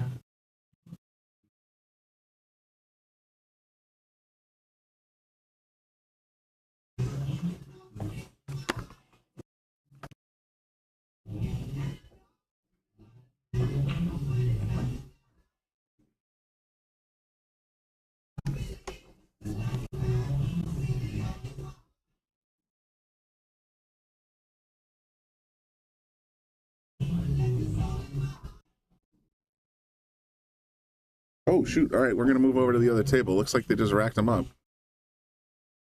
So we're going to go to table 18.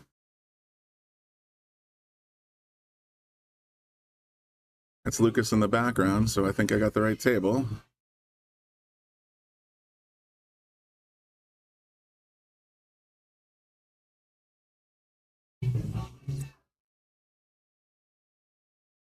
I got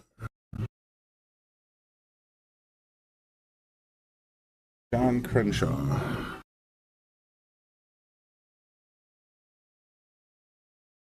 All right, great. So let's dig into this one.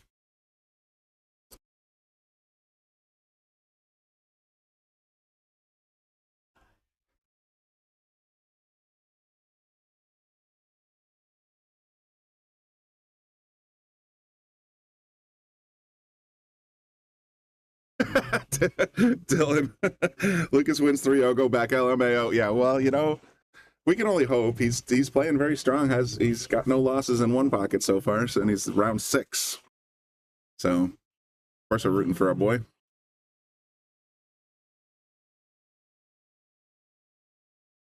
Let's see how many balls we got. I don't think I missed any balls, but I'll give him a quick count.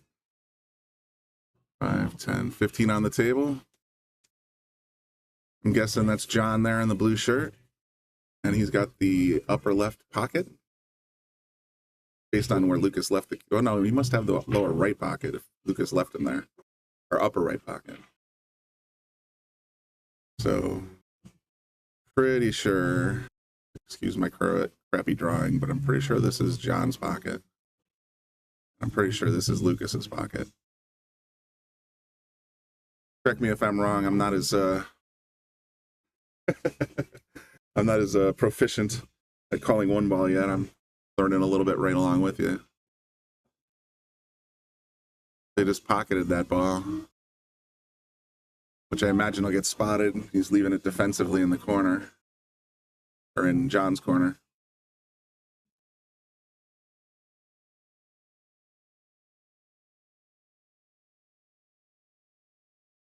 I'll leave the letters up there just so I can remember myself for a little while.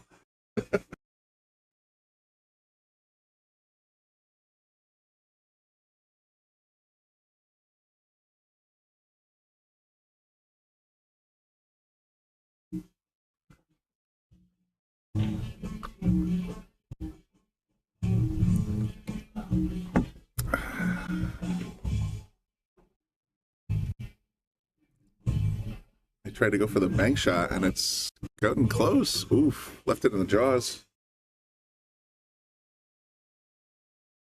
See if Lucas can pull a rabbit out of his hat here.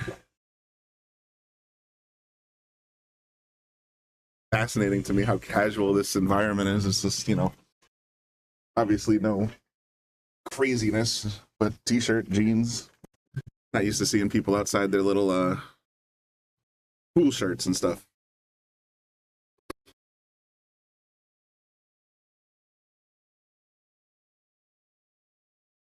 Yeah.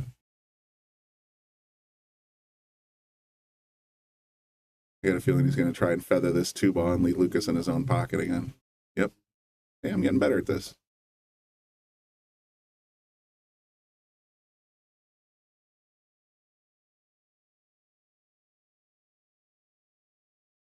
He's going to just get this 14 down close to his own pocket, I bet.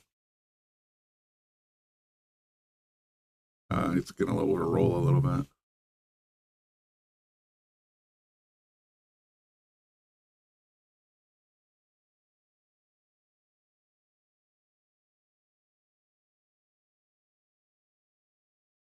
All right, still 15 on the table. This is where it becomes a chess match. I know this isn't, I mean, I think bank pool is actually a little bit more high speed, let's say, than one pocket, because, you know, once you mess up one ball even, your opponent can run, what is it, max 8 to take the rack down, because they use, it's like straight pool. Any ball can go, you just got to start picking them off, you know? Oh, wow. I thought we were going to see something very interesting there. It looked like he was jumping.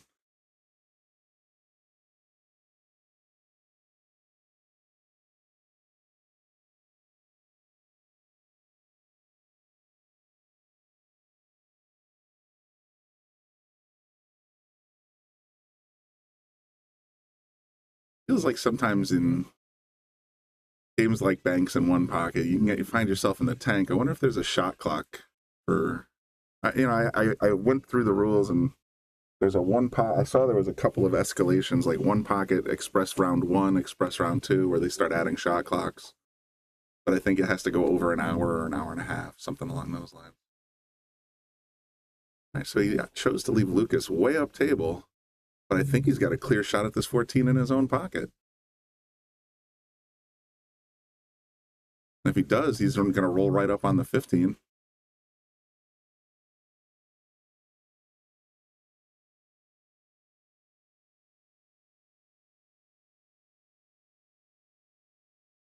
Sure did. All right, Lucas gets a ball. Gonna roll up on the 15, or he's be curious. Does he go into the pack here and try to make a few balls free? Gingerly. I didn't want that. I bet you he ends up pocketing that ball in John's pocket and just spotting it. Go in a different direction, it looks like.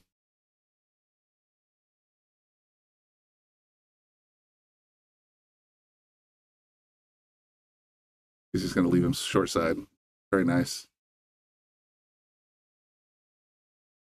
All right, so Lucas has 2 points, 2 balls.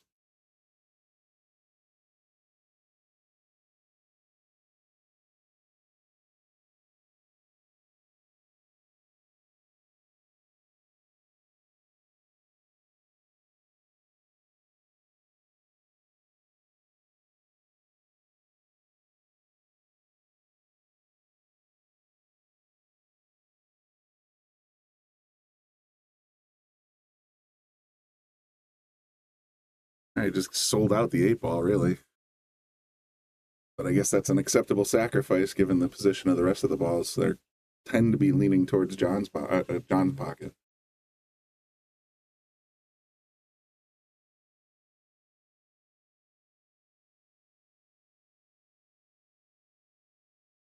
Point Lucas. Gonna bank this 4-ball cross side. I think it's a 4. Hard to tell. He already played the 8, so it's got to be the 4. Cross corner. Oh, didn't get there.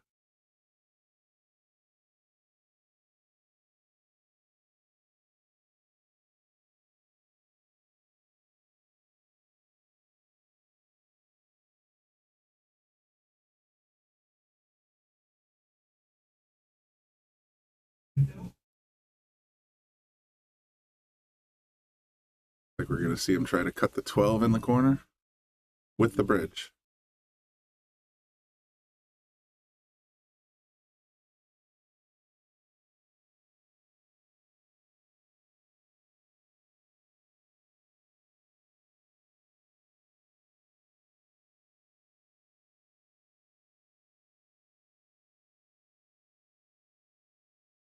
All right, that puts John on the board.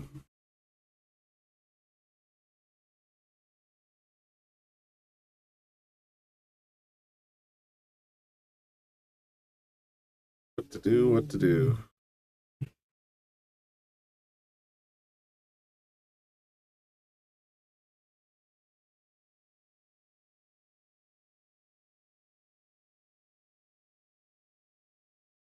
Seems like he's got something wired up there. The 10 pokes out. Look at that. 10 made it clean. That's going to open up this rack pretty good.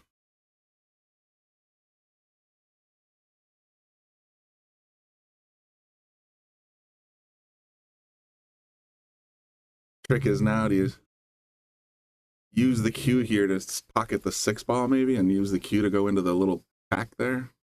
So, take your chances. That cue get past it without disturbing that little cluster.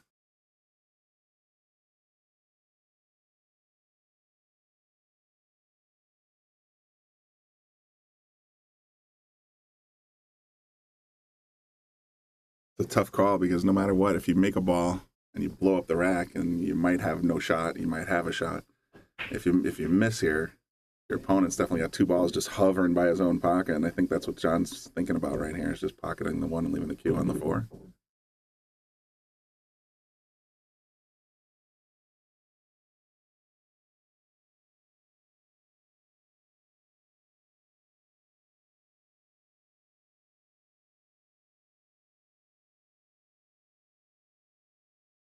Yeah, Andy, we're doing more 1 pocket. Bobby's playing a Masters match right now.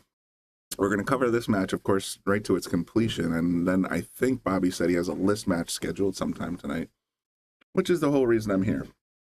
So, he just said he was playing Don. I can't think of his last name. Sorry, guys. All right, so John just pocketed the 6 ball. Now I think he's going to play the 1 in Lucas's pocket and leave the cue on the 4.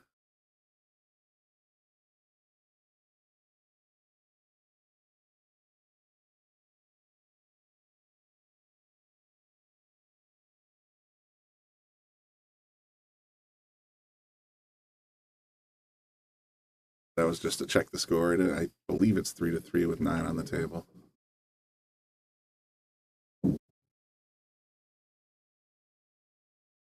Yeah, can he dip in and out of there without disturbing the 4?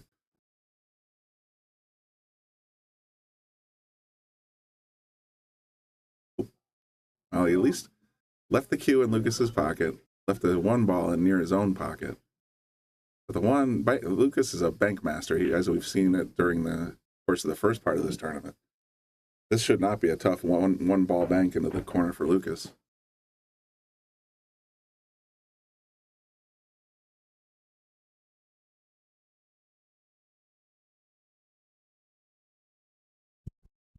Center bucket. There you go. Lucas takes the lead again. And he's got the cue, the pack between him and the pocket. It's looking like he's eyeing this 9-3 combo. Hi, John. This is not Bobby. Bobby's out playing his Masters match on Wednesday night. This is Brian Brennan in the booth, filling in for a little while.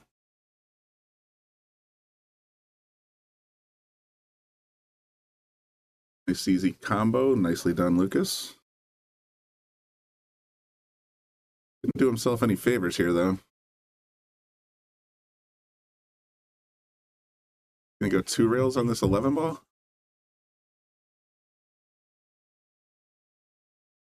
Oh, is he gonna get caught in that little ball roll Bobby was mentioning on my way here? Good job.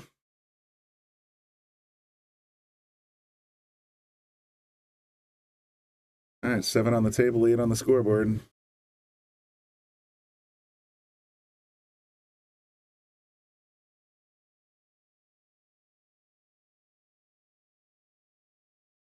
Oh, he just notched. Oh, nice. Well, that's interesting. I thought he might be pocketing it, but he just moved it towards his own pocket. Interesting shot.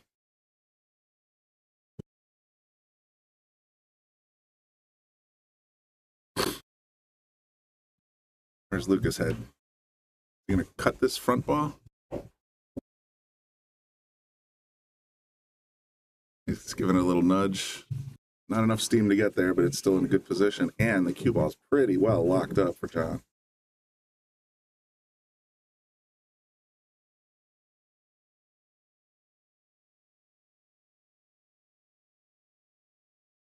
Sean's asking, did Lucas or Mike Bandy win the last one? Lucas won the last one. He's still undefeated on the in round 6, I believe. Oh, Tyler, thank you for pointing that out. He said he doesn't want to pocket them in Lucas's pocket because it gives Lucas a free point. Nah, that makes sense. I'm learning.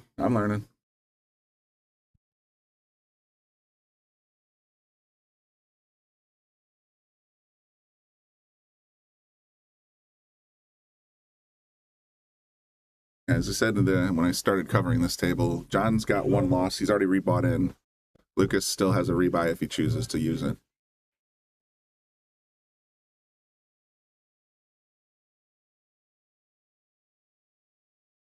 Look at that.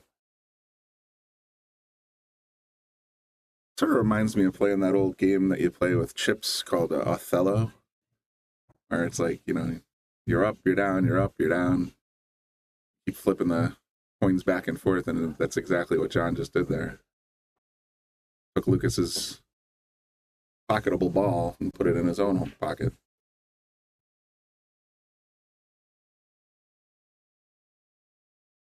Sorry if I sound like a dummy, but this is literally, I think the last time I watched Lucas or anyone really playing one pocket was when Jose and Honus is going to, when they were down here practicing one pocket and playing each other, scrimmaging a bit.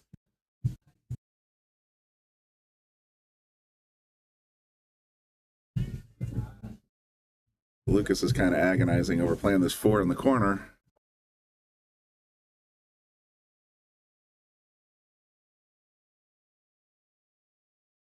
Fired it.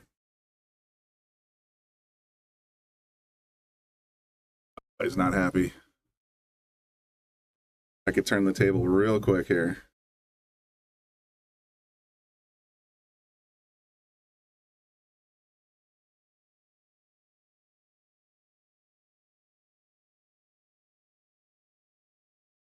You can see Lucas is frustrated because this very easily could mean this game goes to John if he runs 6 balls here. Or not 6, how many does he need? 8, 5 balls.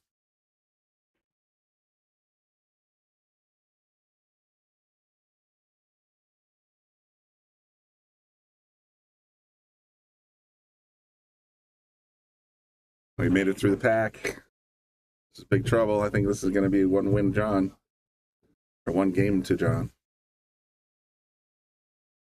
This is just ball drills now. Needs 4 of these to take the game.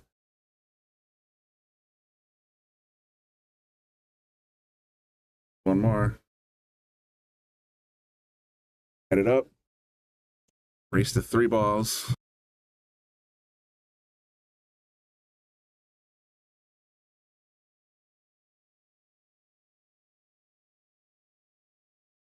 Another one for John.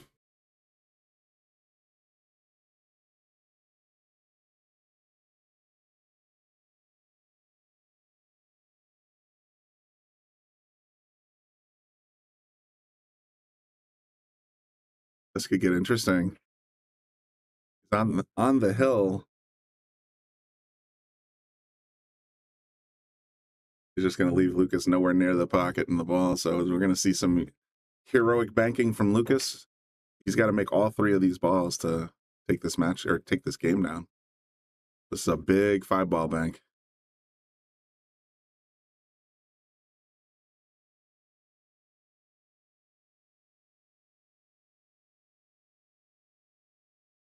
Brains it. That was huge. Needs both of these balls to win the game. Oh, didn't quite get there, but didn't hurt himself too badly either. Oh no, okay, so that spots the 2-ball. Gives John a pretty reasonable chance at banking it back into his pocket here to win the game.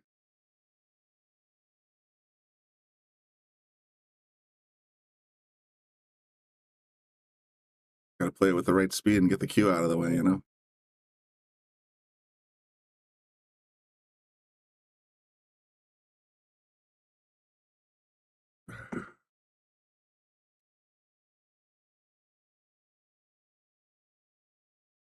Here we go. Well, even if, oh, unless he scratches. Nope, even if he misses, look what he did. Lucas can't pocket that 2-ball. He's got to get it out of there without scratching. So he's going to probably come at it from behind, push it up table. Yep. How much else you can do there? All right, John looking at a 2-railer.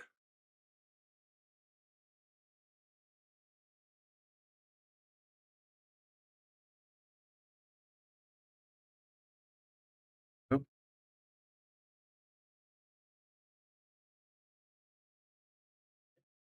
That's it. Doing the Derby City. Lucas is playing it. I'm streaming. Oh.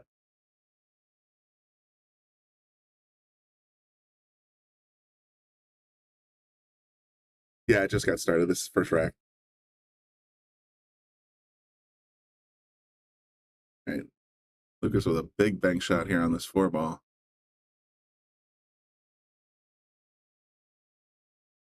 Boom. Holy smokes, and look where he's going to leave the 2. You know what? I got to press the boom button on that. Oh, if he just got a little better position, he would have been in great shape. So now that it's hill, winner gets this ball. You definitely don't want to ship it and sell it out here. So I'm curious what he's thinking.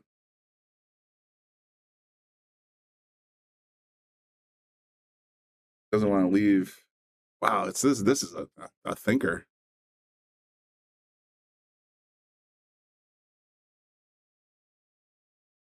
Yeah, there's not much else you can do there. Leave it frozen to the rail or close to the rail.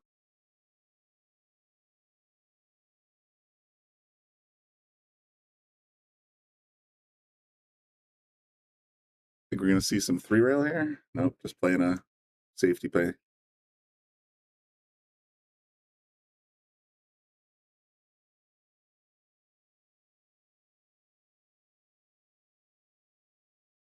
See what Lucas is thinking.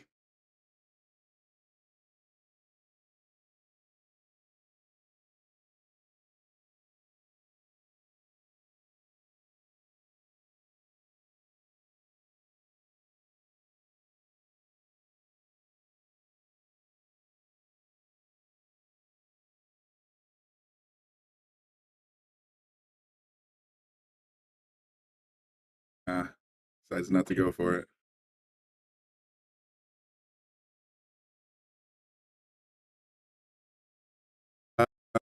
John Backus says, how old is LFV? I think he turned 22 this December or November. There you go, Lucas. Oh, get rolling. Wow. October 22nd, according to Pack Audio. It was fairly recent.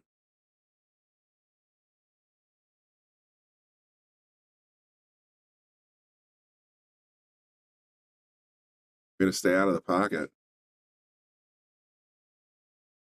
That's what I said. I knew he turned 22. I just wasn't sure which month. And I said maybe November or December, and you said you corrected to me in October.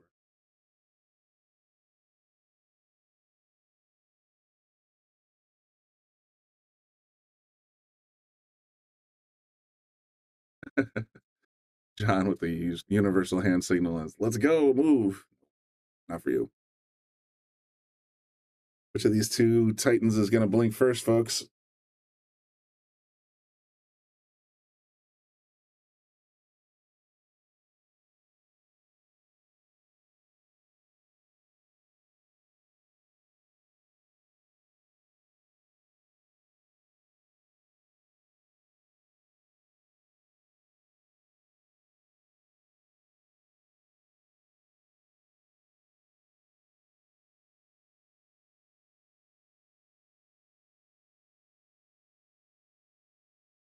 John back. He has a big career ahead of him and will be fruitful. Yeah, you know, we can all wish the best for him. And he's put in his work and his time. He's going to these events, constantly practicing, getting better and better.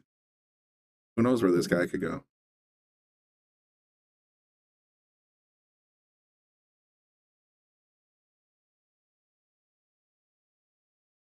All right. Holding this gun or his cue like a rifle, shoulder holstered.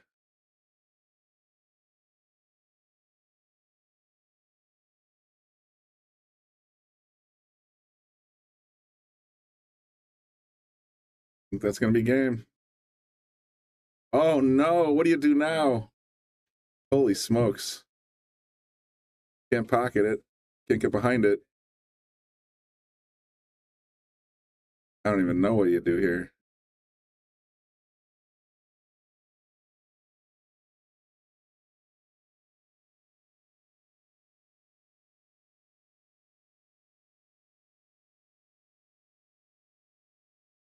All right. What's the rule here? Yeah, that's a game, right? You just gave it up. I don't think he had much of a choice. That puts John at 1-0. Go ahead and bring the scores back down.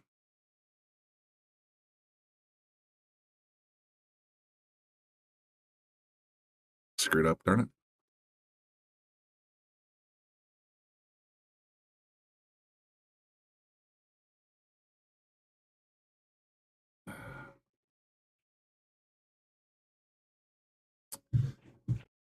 Here we go. So fresh rack. See which, I'm going to clear out the scores here. See which pocket Lucas chooses.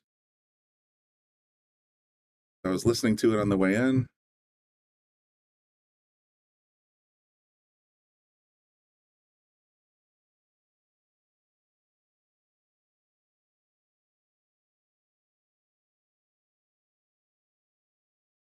All right, so if I understood from what the conversation happening on the way in, that means Lucas has chosen this pocket,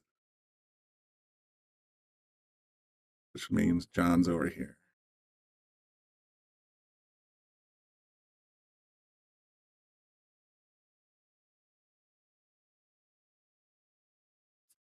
Brett says, pretty sure he's trying to follow it in the pocket, then they both would come back. Oh, well, yeah, all right, I'm learning. So I mean, it seemed like it was a pretty easy ball to follow in. Look at this. Left the cue buried in the pack.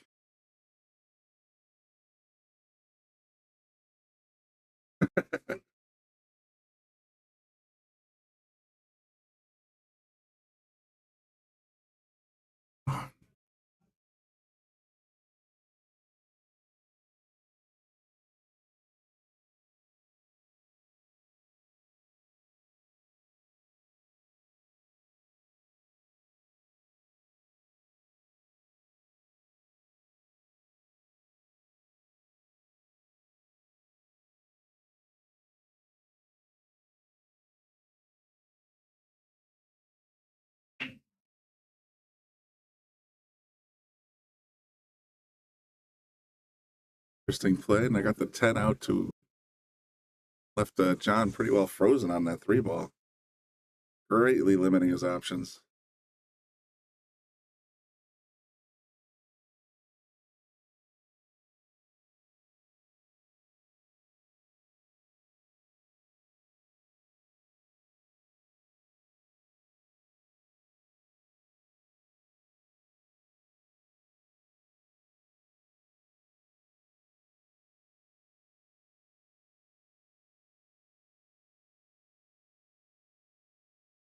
Yeah, John's in the tank pretty hard here. I can't blame him. Lucas played an excellent defensive shot there to leave him stuck like that.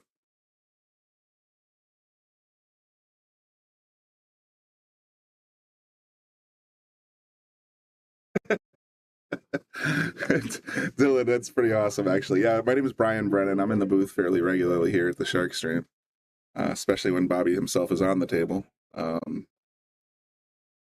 I said, learning a lot as this tournament's progressing. Learned a lot about bank pool yesterday. Learning a lot about One Pocket today. So we'll, bear with me. And he says, "Hurry up! Big announcement on table 9." Yeah, I know. I'd love to give you this, the way to catch table 9. Of course, you can go to, I think it's on AccuStats. There's a link that you can use to subscribe to their pay-per-view event. I don't know if it's still in the clipboard here. I doubt it. No, I was messing around with it earlier. Let me see if I can find that link for you, because we are offering a Shark Stream discount code to take $10 off. You can watch any table you like, I think. Let's see if I can find a link. Bobby's usually pretty good about pasting it in here somewhere. I think the code is Shark Stream. Go figure. I think I found it.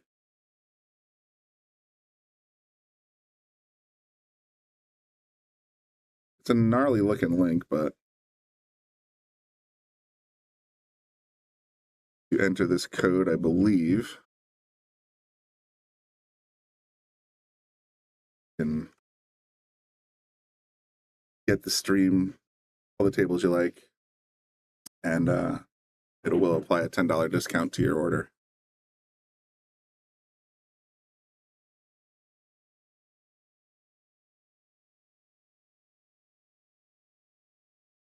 Hope nobody sunk a ball while I was messing around there. Let's take a quick count. Oh, I see a couple of balls missing.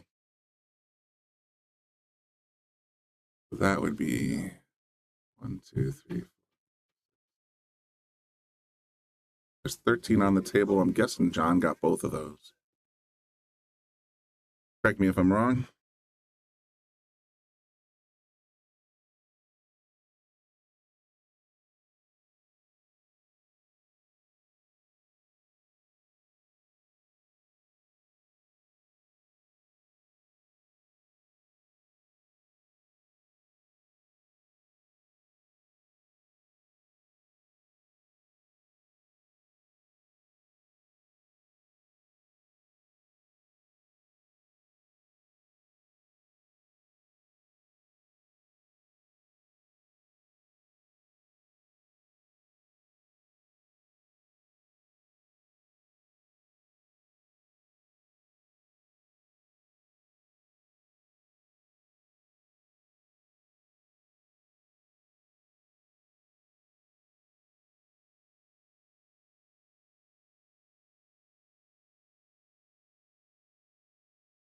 I hit clear, so I'm going to click.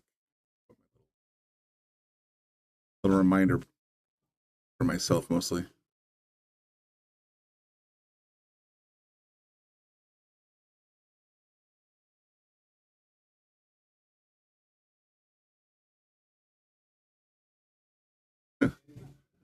John getting limber over there, shaking it out.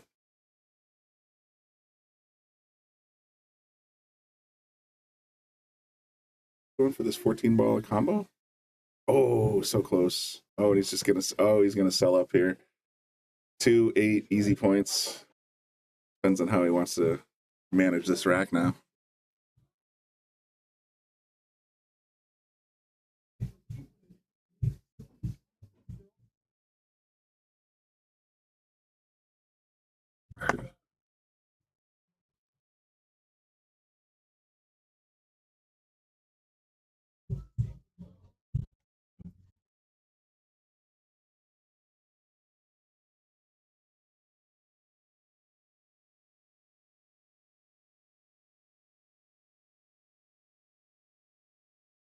It got a little harder.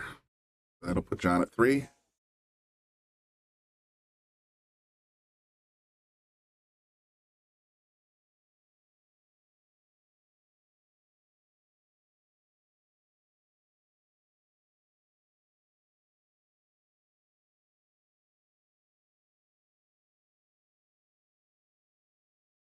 That 14 ball hanging on the pocket. He's got a lot of thought here. If he misses, then what is Lucas going to do? You know? You don't want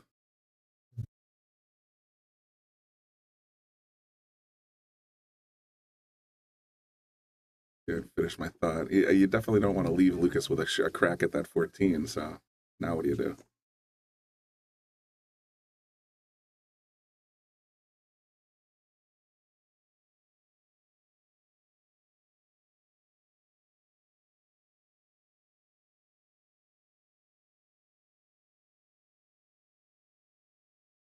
Thought we were going to see him pull the trigger there, but he changes his mind.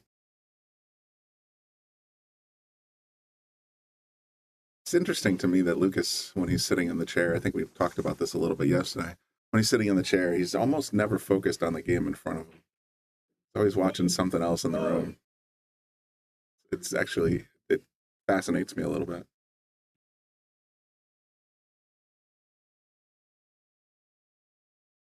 Just a way of, maybe it's just his internal process of, you know, keeping focused himself and his game. I don't know. I'll have to ask him next time I see him.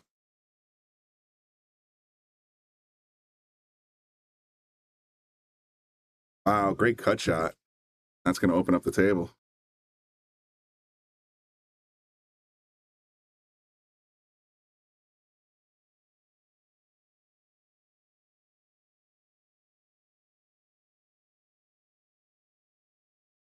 Chris Olas, I'm not sure why you keep saying JT Forbes. Care to clarify?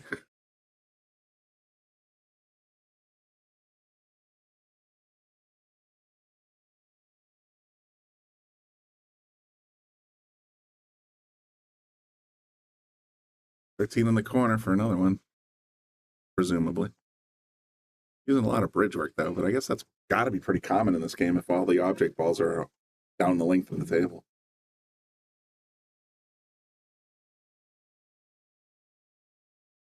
Thanks, everybody. Stay tuned. Despite my lack of one ball experience, it's hard for me to predict this game like I do with rotation or 8 ball. And yeah, it's interesting to see these kinds of matches. I know 9 ball starts up tonight at 8 o'clock. It hasn't started already. And so there's going to be a lot more 9 ball action coming. But those are the early rounds. There's like 500 people there. So it's going to be a bit of a shootout at the beginning. All right, put another one up for John.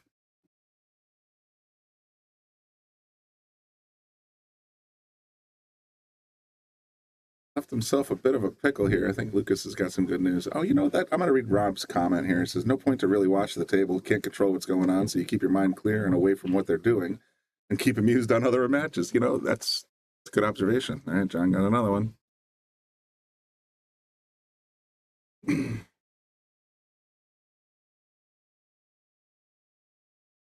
I think in his own mind he's doing cartwheels because all he's got to do is make 3 more balls and he takes the second game to go to the hill.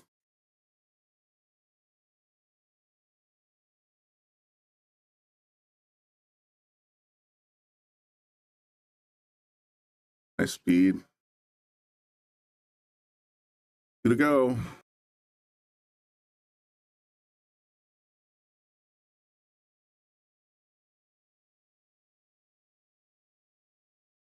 Gotta pick 1 more object ball after this 9.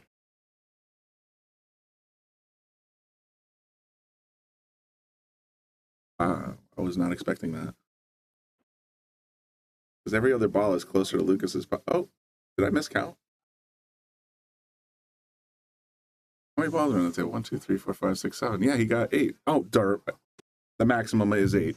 I was thinking 9 for no reason in particular. Sorry about that. So that's game John.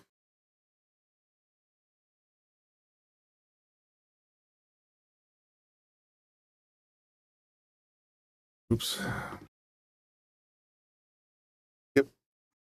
I got it. All right. 2 games now. John's in the lead. Lucas needs a big rally here.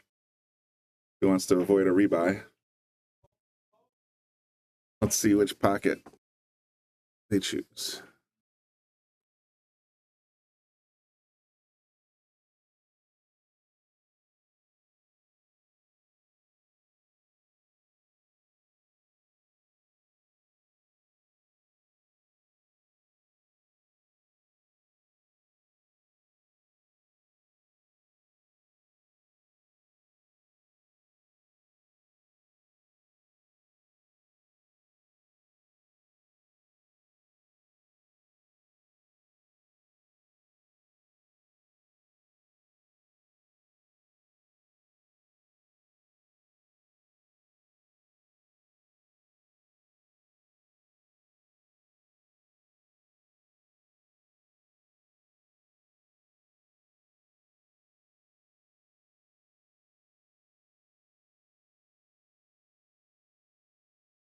The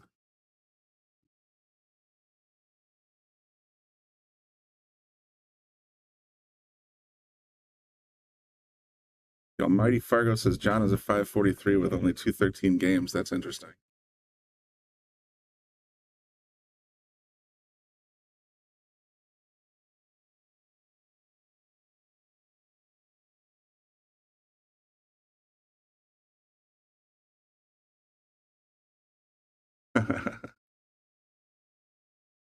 The shop part adds 200. Well, there you go.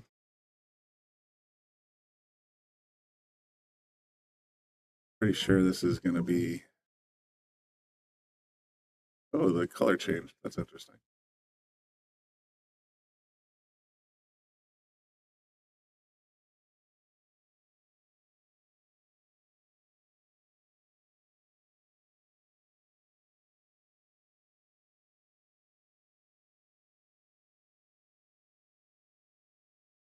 And the chess match begins again.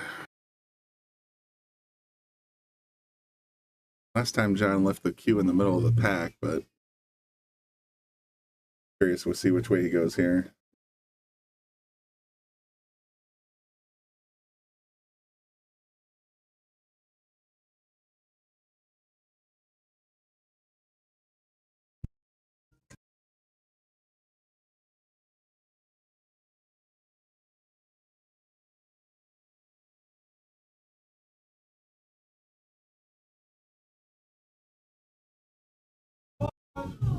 Chooses to steer the 15 back towards his own pocket, leaves Lucas in his own.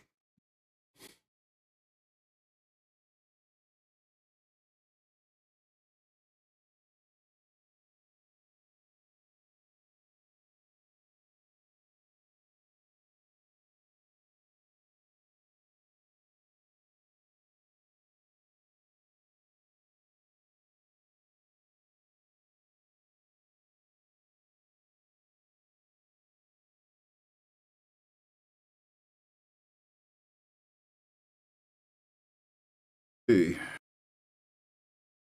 He makes this 9-8 combo or 8-9 combo. Does the 8? Does the 9 go past the 15? Oh, he just played it in. Not happy. So if I have been told correctly, that is a point for John. And John's got a fairly reasonable shot at making this 15 in the corner. Must be a little warm in that room. There you go, Tyler. Teach him how the game's done.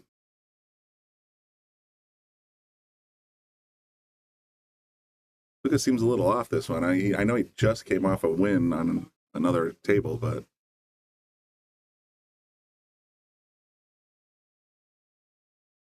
we might be seeing a player break here. All right, well, stay tuned, folks. I'm just going to take a walk myself. And I'll be right back. I assume they'll be back shortly.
All right, I'm back in the booth, but looks like they're still just sort of, I think Lucas just needed to shake it off a little bit.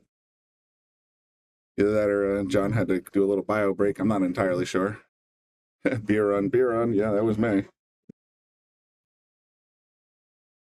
kind of my reward for sitting here in this hot box closet and talking to you guys. Occasionally I get a beer.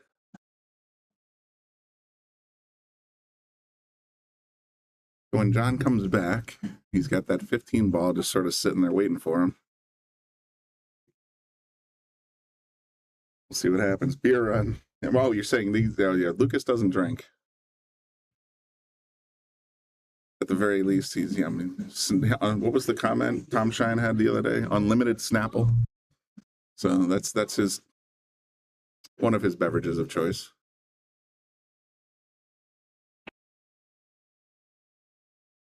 This place looks like an absolute madhouse right now.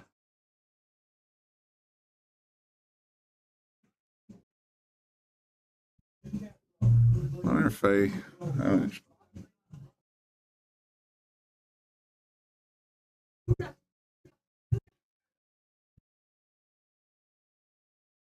not to get too creative here.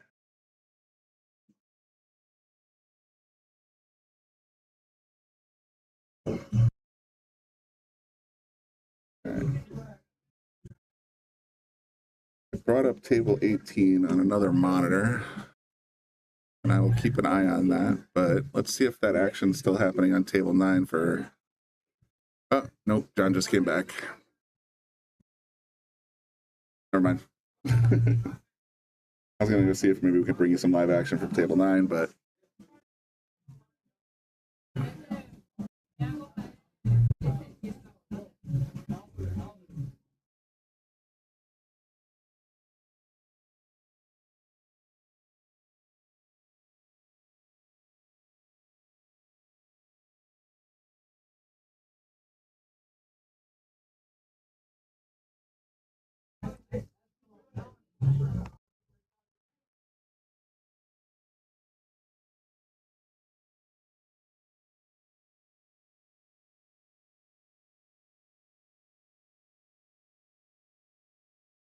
Looks like table 9. I'm sort of looking at it in the background. Looks like table 9 is still in progress.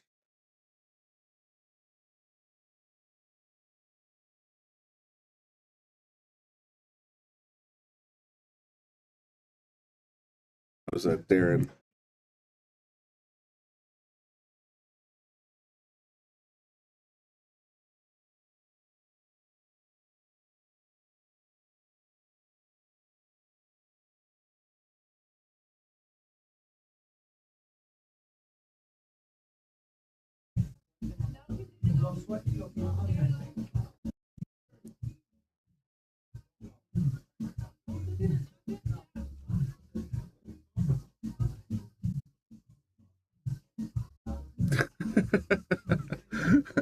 Dylan says, I heard table 9 from the kitchen. What happened? I just popped it up on my screen. Darian, it looks like just broke. I don't know what the score is, though. There's no way to tell. But there's very similar ball positioning set 15 balls on table 9 right now, and Darren's at the table.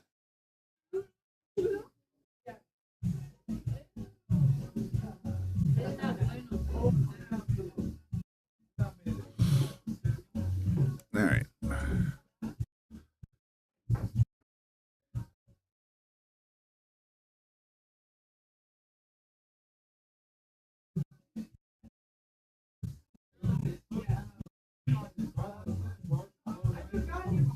Well, developed it, didn't make it. How saucy is Lucas feeling on this 8-ball, maybe?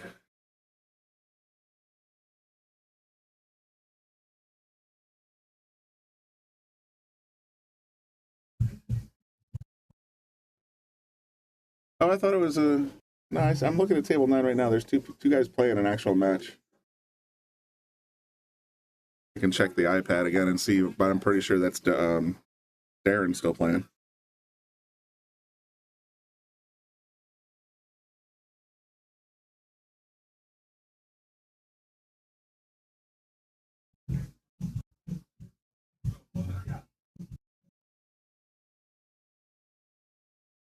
This is Darren Everett and Robert Walker on table 9, still in progress. Let's give Lucas a point.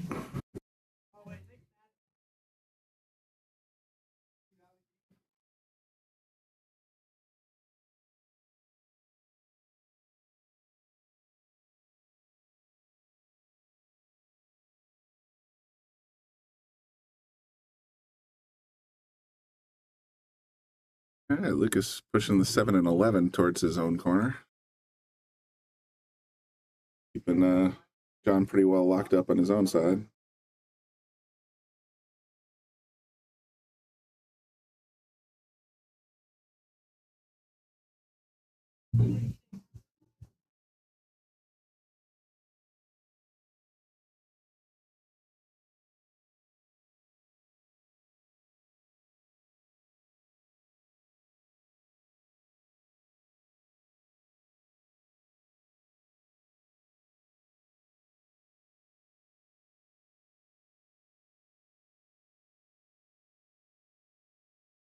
See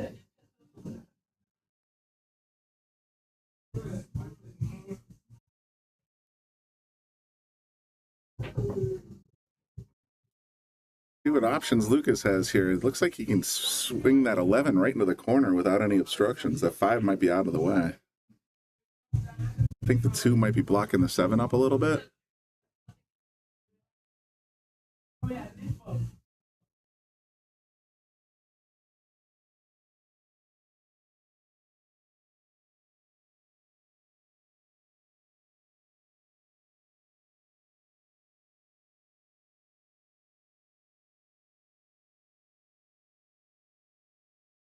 Lucas pushes the 11 down into his pocket.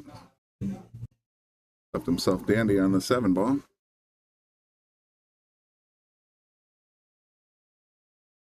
Playing cross-handed. Look at this. He's so good on both hands. There you go. Give him another point. 3-1 Lucas now. Did a little bit of house cleaning. Gonna try and kick the 15 back towards his own pocket. I'm guessing. There it is.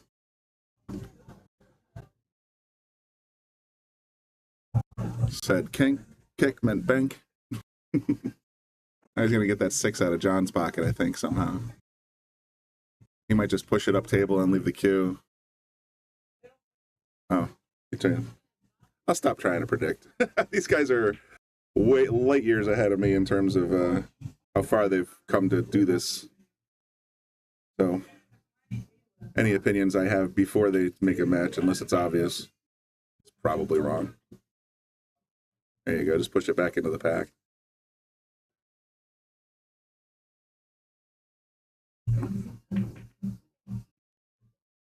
All right, seeing a little life out of Lucas here. He's up 4-1. John's on the defensive side.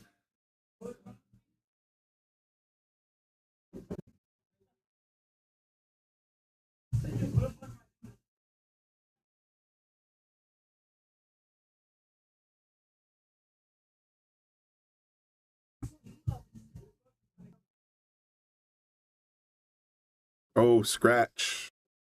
That was big time. So he loses a point, right? Yeah, he's spotting a ball. That'll put John back to 0. Tyler, I'll stop trying. I try every once in a while to just offer some insight and fill in a little conversation. But, you know, I'm much better at it with 8 and 9 ball, I suppose. Lucas gets the ball in the kitchen here. So that means he can start popping these balls on this half of the table into his own pocket pretty quick. He needs 4 more to win this game, so there are 4 free. Got the 5, the 2, the 4, and the 9 that are makeable.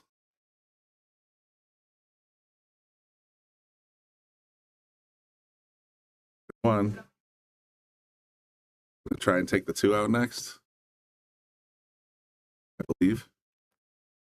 I just said I wouldn't make any more predictions, but that seems obvious.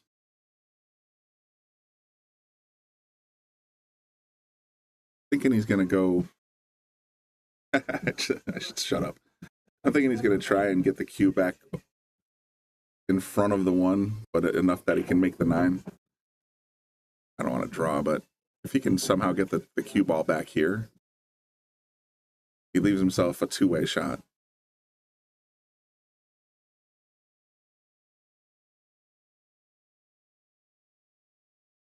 That's exactly what he did. Hey, I actually knew what I was talking about. I think he overran it just a smidge, though. Because I don't think he's got a clean shot at the 9 anymore. I should give him his ball, though.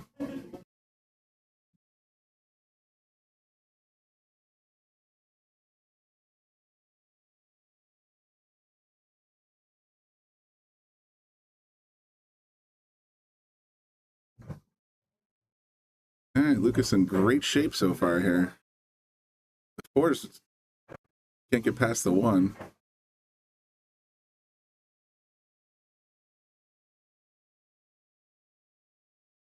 But it will go closer. Now it's how bold does Lucas feel? Does he want to pick the 3 off in the corner for 1 more point? Try to play the 9, but the thing is if he misses the 9, he could give up the entire match.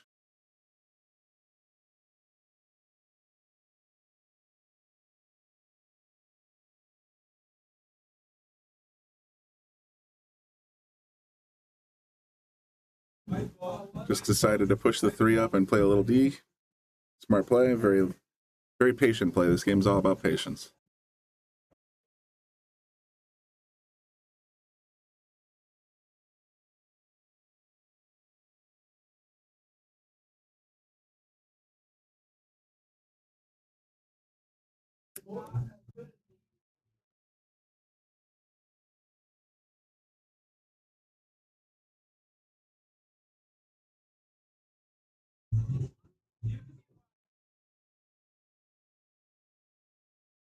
Hit for tat, right back at you.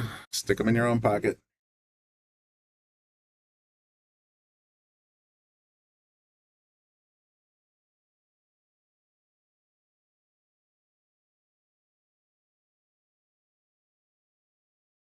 Oh, just a bit outside. I thought that was going in. John just barely missed one and is at 1 point there. But didn't leave Lucas a heck of a lot of options either.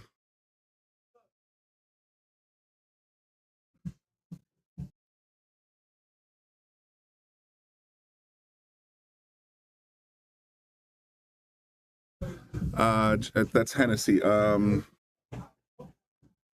don't know his last name. Let me see if I can find out on their website.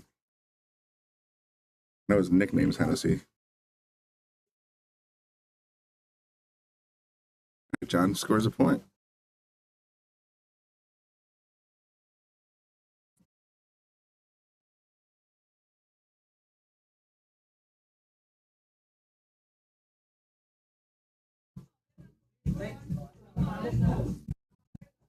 This is Jonathan Hennessy.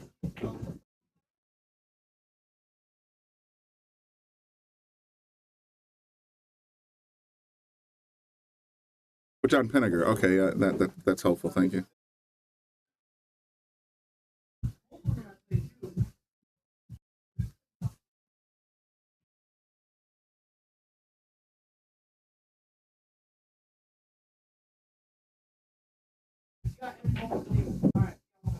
He's playing John Gabriel right now on table 19.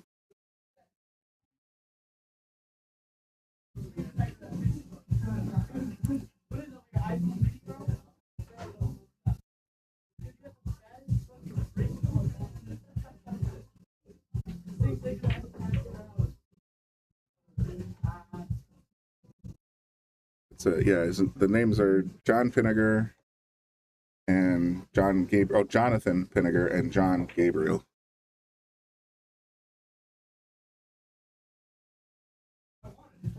Lucas is in a little bit of pickle. All the balls are on John's side of the table.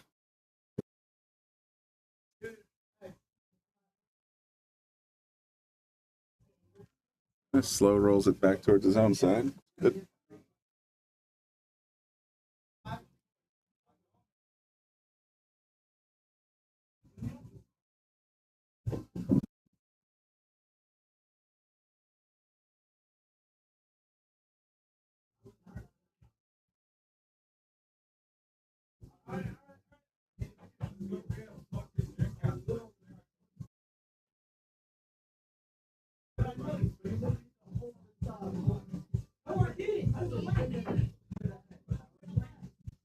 Lucas is slowly moving a lot of these object balls to his side of the table, which is very smart and nicely executed. Gives him some options. We'll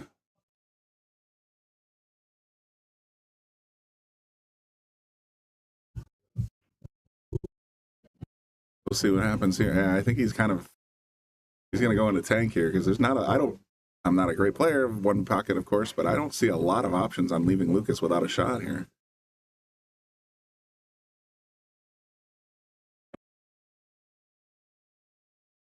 He rolls the cue ball right up into that 6-14-3 cluster somehow. It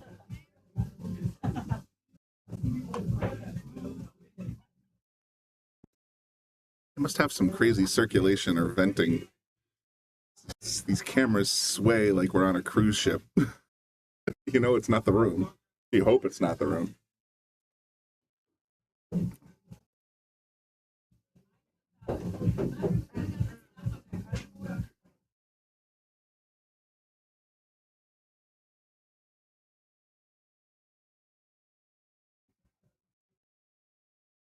Oh, he just gave up the 9 ball. That's big time.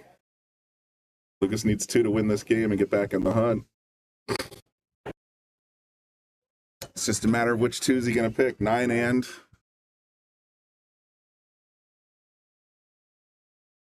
Yeah, looks like he's going to have it tipped down for the 12 ball.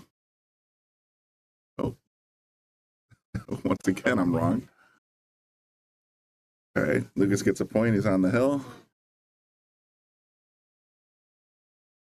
The key shot right here.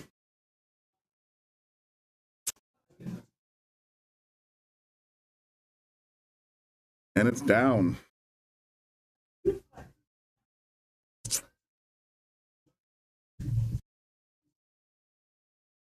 There we go.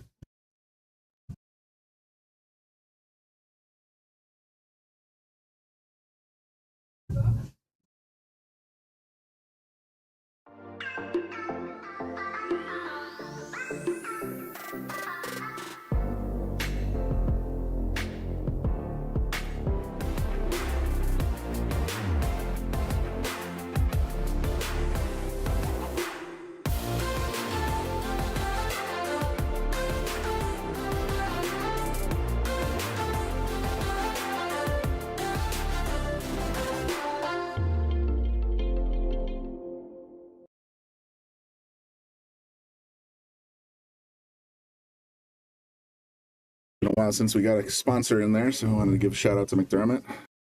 Bobby's been talking on Facebook and on the stream about our new partnership with McDermott, and of course our new sponsorship of Jonas Soto Comino, an ambassador of McDermott, but a longtime friend of Yale Billiards.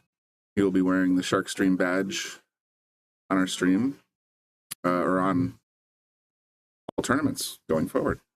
This, at least in 2024. So we're super happy to have him on Team Yale Billiards and Team Shark Stream.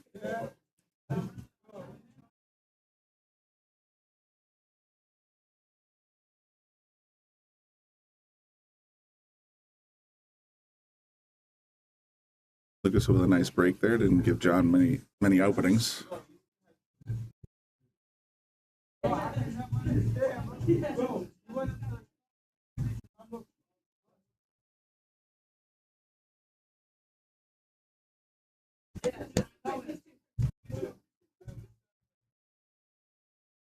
Yeah, Tyler, I kind of picked that up.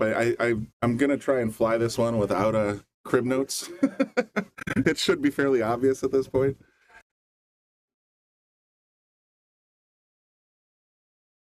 Here comes Lucas, the bank shot boy. I think that table rolled him a little bit.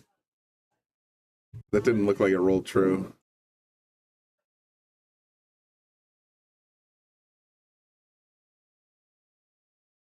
David Yearwood's asking, is it a re-rack if they pocket one on the break?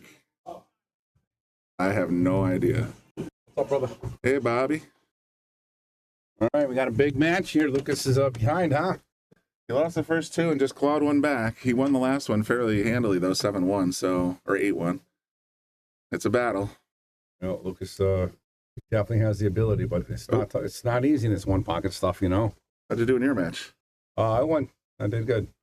Good. I did good. I'm MVP of my division last session, so they're out to get me now. So we'll be all right. Out to get you. They're out to get me. That's good stuff. Lucas going to go for the bank in this one ball. I mean, John played really strong the first two games, and then I think Lucas they took a quick player break for about 5-10 minutes. And then, look at that. He played a Karam off the rack. Nice effort. I like where the cue ball is. Giving him a little bait shot right here with a 7, right? You know those straight pull bait shots. Oh, man, I mean? played so much straight pull when I was coming up, and that's exactly what that is. You throw the line out there and see if you can catch one. Yep. And he's not going to play it. He's too smart of a player. He's been playing amazing defense so far. He's been playing very, very conservative and tight. Yep. So I don't see him going for it here. He's not a banger. Well, you know what I mean. Yep. Not in this game. He can't be. He's got a 2-game, or he's up 1 game in a race to 3. You're not going to throw it away on a showbiz shot. All right, guys, we've got over 100-some people watching. Let's continue to share. We got Bobby Hilton, Brian. You got Dylan. Brennan. Brian Brennan in the booth. We got Dylan and Tyler teaching me how to play one pocket. It's wonderful. All right, so he's going to stick him right in that corner. And Lucas is such a great player, you know, but he's definitely a shot first, you know. But he does know a lot of the moves, so he can do them. And he knows moves that are just, you know, well above our pay grade. But he's definitely an aggressive player. But I'm excited to see him play this. Down by 2. He was down 2-0, right? That's John took 2 the first 2 games. Yeah, so he's got to claw this one back. And it's all about patience, man. You guys to. Yep. He had an opportunity to take out a quicker out on the last game, and just played 3 balls and stuck them again. Yep. It's like, you know what? And I'll tell you though, you gotta understand that, like, Derby City, guys. If you've never been there, I'm sure you can tell just by the stream how much it is. Like, we're just hanging out. we're just hanging out, playing and stuff like that. And I mean, can you imagine? I mean, we're here watching. Can you imagine playing? You know what I mean? Playing every rack, every 5 minutes. It seems like it's every 5 minutes. Well, that was it. I mean, Lucas finished this last match and was. Put more cheese on the drawer. He finished his last match and then got thrown right into this one 10 minutes later. It was, they were. Yeah, and he also played one, I think, at 10 this morning. So it's just. Yeah, but there was no gap in this one. He just, No, yeah, no. Well, I guess you're still warmed up. That's a good thing, right? But it's trying, and then 9 ball starts tonight at 8. I mean, so he might have a match already scheduled, and they may have switched it. Look at that shot by Lucas. He's gonna get a boom, Brian. Gonna hit it. Yeah, if you want to hit the replay, I don't know if you got enough time. Probably too late, but that was my bad. It was a nice shot. I mean, look at that. He squeezed the 8 ball right between the 1 and the 15 and the rail. Beautiful shot. Good, nicely done. Yep. Point. He's just gonna stick him right into the pile. Yeah, he's just gonna plow it right in there. Yep. And it's nice because he got 4 balls heading towards his pocket on that one shot. Yeah. Playing smart. He just needs that one shot now and he'll be good to go. 500 per cement, no time breaks between matches. Yeah, it's crazy. And they're playing in 3 events at a time. The 9 ball, the Banks pool just finished yesterday. The 10-foot just finished yesterday. And did he make this ball? All of a sudden we got them. Oh, he's just piling them in his pocket. Yeah, right he just now. tried to get that. Yeah, it was 500 person tournament, 4 events, right? It's a bank pools, 1 pocket, 9 ball, and is there The Bigfoot? The Bigfoot already went. Yeah, the Bigfoot already went. So it's just, I mean, it's just a mad. I'm looking around just in like the gallery here. There's like, look how many people are just standing. That's nothing. Wait. There's Bobby Hunt. I can see Bobby Hunt. You see him? Oh yeah, I see him right there. Yep, there it is. Make sure you circle him so everybody sees him. Let's all say hi to Bobby Hunt. We love our guy Bobby Hunt over there. And he's a legend. He's been there so many times. This is gamblers heaven. This is pool heaven. There's no other event like this in the world where you have this many events. Look at that effort right there. Wow. And is it going to leak out where you can see the 6? Hard to say. There's so many balls over there. It's going to say you hard to get one clean. If I get the 6 off the 1. Good after. Yeah, Bobby Hunt in the house. Bobby Hilton in the booth. And we're giving you guys some play-by-play. And Lucas needs this rack I'm getting texts every 5 minutes. Are you streaming? What are you doing? Blowing up? Like, yeah, it's like, what? Come on, guys. I still work for a living here, too. We had a couple requests for table 9 before you texted me about this. So I'm just sort of keeping an eye on this match and giving a little update here and there. But oh, nice. Who's on it? You had to ask me. Darren. And not Darren Appleton. No. So look at Lucas. How about that? He had a shot to play the 1. Instead of that, he plays conservative and gets the 2 out of his pocket, and he's still got a plethora of balls by his pocket. So, nice shot. John has got to do something here. The same thing. He's got to get a couple of these balls out of the way. Oh, look at this. So he tried to make the 1, and that's going to be deadly for John. If Lucas can get positioned for the next ball, he's got a wide open 7-ball run here. Table 9 again, Dylan. Sorry, Dylan. Lucas is our guy, man. He's our main squeeze here. He's sponsored by the Shark Stream, and he's got a lot of followers. If I ever switched Darren Everett and Robert Walker. Yeah, if I ever switched it, my phone would blow up. I'd have to go into hiding for. There a would be couple riots. weeks. Yes. Yeah, there would be riots. Lucas just made 2 in a row. He's got the 6. He's got the 13. Again, I anticipate him getting out. Brian. He's got 3 so far, right? Or 2. I was looking up the other score. You were supposed to take over. Yeah, it was. All right, 5. Pay attention. It's 12 on the table, so we must have 3. 4. He's trying to come around and get to this 12. Did he get it? Or he's got enough to get the 8? He's I think good to Darren just went dark, so. So that's over. So he won. I think it's over. Okay. I think Lucas can make this 8. I think he's going to come off. Can he pick that 8 off? It's hard to tell. I think so. I mean, look, he's rifling it. Yeah, he can, and he's got a lot of options. He can rifle it just to skim it, and he's a smart player. So if he can't make it, he will play the safe. But yeah, he can make it. And it's going to go 2-12 or 15 or 15-12-2, whatever you want to do. He's got a lot of choices now. And he still has buyback too. So yeah, no, that's what I was thinking. I was saying earlier. He's still got. I mean, even if he has a bad day here or a bad game here, But right now, he looks like he's in control to go hill. Yeah, I don't know who's breaking next, but that's a big how do you do as well. I think Lucas gets the break back. Oh, that would be fantastic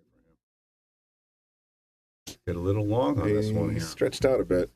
He's okay. He's perfect. Yeah, he's just LFV showing everybody he's got a little one pocket skills. This is a game ball right here.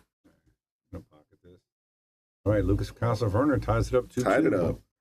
And don't forget, guys, we're in round 6 already. I mean, obviously, he made it to round 11 of the banks. 11 in Bankful, and he ran into some killers, man. Shane Van Boening and Fedor. I mean, it's like do the same thing in this. Shane Van Boening and Fedor back to back. It's like, ooh. And but he almost had him. He had great opportunities on those, and he just, he played great. Mm-hmm. But, all right, don't forget, guys, make sure you guys give him the likes and the shares, and also, any hearts you want to give Lucas, because he does watch these streams when he has time. So make sure you share the likes when he makes a good out like that. Oh, it's a 7-ball out. 7-0. Fantastic. So make sure you give him the likes and please share the stream as well. I got my list match tonight too, so. Yeah, I've been throwing out a few teasers here and there. So we got Bobby. And we got this now too, just so you know. If anybody wants to know, that's our guy. We got a Jonas button now. Oh, yeah, Jonas. We got to get a Yale button back. What happened to your Yale commercial? We have it. Yeah, Shark Street. Oh, yeah. No, I don't know where it is. It should be there. It should be. Yeah, I keep saying it's not. Oh, we'll talk to we'll have to talk to our IT department. Yeah. I've mentioned it to him a couple of times, but yeah, that was a really great. So we're at He's got a small window. We got to get him between 2 and 2:30 on Wednesdays. So we got to get him. We'll get him next week. We'll get him next week. Yeah, okay. I was wrong. I thought John broke the last break, so John's got this one. So Lucas is going to have an uphill battle here. And look at Bobby Hunt. He loves one pocket. Oh, he gets nostalgic when you talk about one pocket. So I think that's the re-break. So a scratch on the break is, I have no idea. So no, that's -1. So he's -1. He should be -1. Yeah, that's a big one. So he's going to get -1.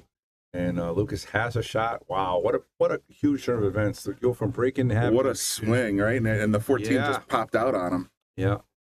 But he's got to play real conservative with that cue ball. When I first started, I was actually drawing initials up here in the corners and be like, this is a Lucas pocket. Oh, I thought I saw that.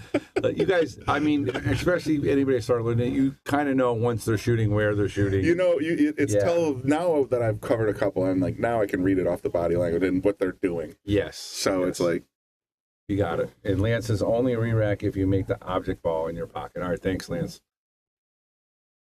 I'm going to try to come around, and I don't think he's going to leave himself a shot, but he just wants to make sure he's conservative. Take his point. Yeah, take his point and then make a move here, unless he has something wired here, which. Oh man, that's so big balled when you have two. You're on 2-2, hill, ready to, like you don't smash that pack. I don't care how wired it looks. You just like just wait. He might be able to bank this 8, and if he does, he's going to have to pull it back to the corner because he doesn't want to leave whatever ball that is. He might, he's done it short side, even with that 9 ball sitting the way it is. He's left the cue there a couple times. Yeah, see how the cue ball came back? That's a great shot. Nice shot, Lucas. And now he's up 2 balls, actually, so good start for Lucas after not breaking. So when John makes his first ball, does that get immediately spotted? Immediately spotted. Okay. Actually, after his turn. After his run. Okay. After his turn. So if he actually runs 8 balls, he never has to spot anything. 9. Just -1. 9. Yeah. All right, there we go. The right idea. Learning. Yep, that's the right idea. But I think Lucas is starting to gain even more fans and popularity. But we've been showing him. I think this cooperation between Upstate Isle and the Shark Stream and getting the games out there with commentary has definitely gone a long way to raising Lucas's profile, but also just. We got a lot of viewers that are, I think have actually gone over to AccuStats and subscribed using the Shark Stream code. I'll be curious how many. That's fantastic. So look at this shot. Are you kidding me? That's a boom shot right there. That's one of those kick wired shots. So he's right back in the game now. Great shot right there. But yeah, it's a great partnership and can't speak highly enough about it. It's great content. Yeah, absolutely. Doesn't get better. And then, like I said, we had Shane, Fedor, Lucas. I mean, and a whole bunch of killers on the stream already. Anthony from Florida. I mean, so many good players. We had Superman. So many great players. John, little weird here. He might be able to make the 6 though. And if he does, he might get a couple balls to trickle out. All right, and Lucas might be in trouble here. Feeling how aggressive he's feeling. Yeah. But that was a great. I mean, he made a kick combo. What a fantastic shot that was. Going where the rack was and how to hit it. Just there's Bobby talking right now. He's probably getting all animated. Yeah, he's probably like, "What the hell? What a great shot! I can't believe that ball lined up." You know. And, you know, Bobby's one of Lucas's #1 fans. He actually bought him almost all his one pocket. He definitely didn't get it from Yale Billiards. So Bobby would take him to his house, and he has a table, and they would practice for hours on end and on the down low. You know, when nobody knows he plays one pocket back in the day, and where he learned a lot of it. All right, he got it, but he didn't get the ball out that he wanted. So it's going to be a battle here. I expect a good game.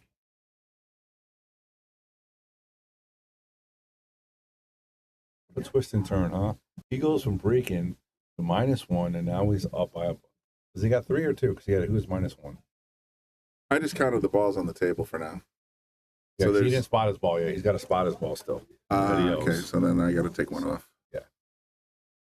All right, so 1, 2, 3, 4, 5, 6, 7. Plus the spotted ball is 15. Okay, you're right.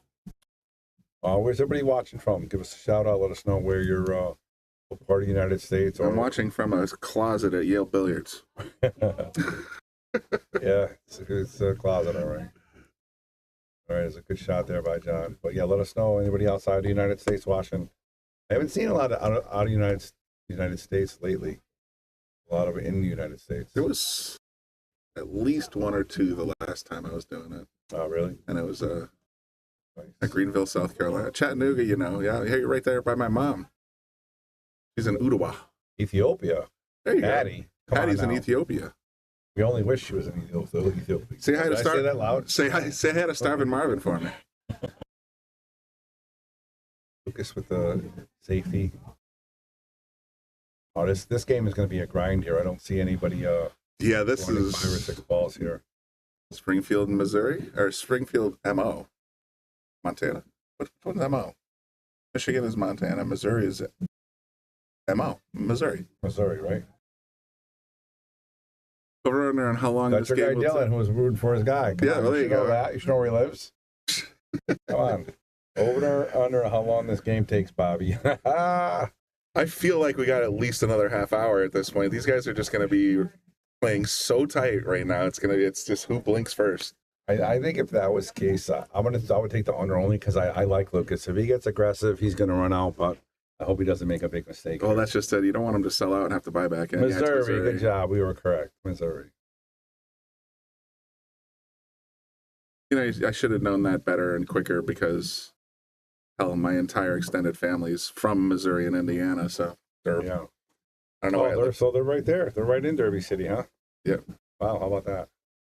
So look at John with a good shot. He's going to leave Lucas on the bottom rail, and everything's wide open now. So now, if somebody gets a shot, and I haven't seen John play that much, but I know Lucas can maneuver that ball around to get position for these balls. So who's going to make the first shot? That's the key. And Benny Hogan's a one pocket player, I believe. He's probably liking this as well. And Ben Hogan says, "Oh, ball's going upstairs." Yeah, they're all on John's side of the table, and they're the bulk of them are on the wrong side of the table. So this is going to get interesting.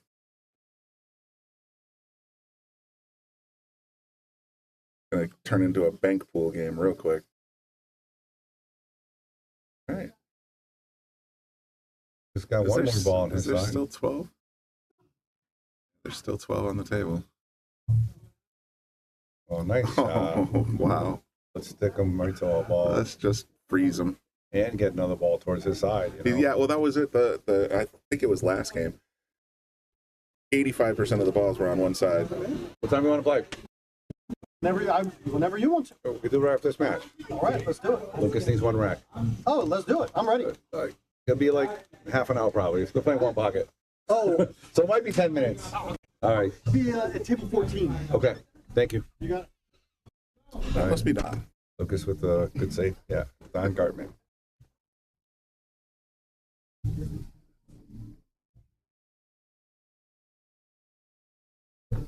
Lucas doesn't care. He can make a ball from anywhere on the table. That's a fact, man. But right now, he's got to be really careful. I mean, look at this spread. This whole rack was all tied up. Remember, Brian, at the bottom of the table? Now, as Benny says, they're all upstairs, and somebody's got to bring them back home.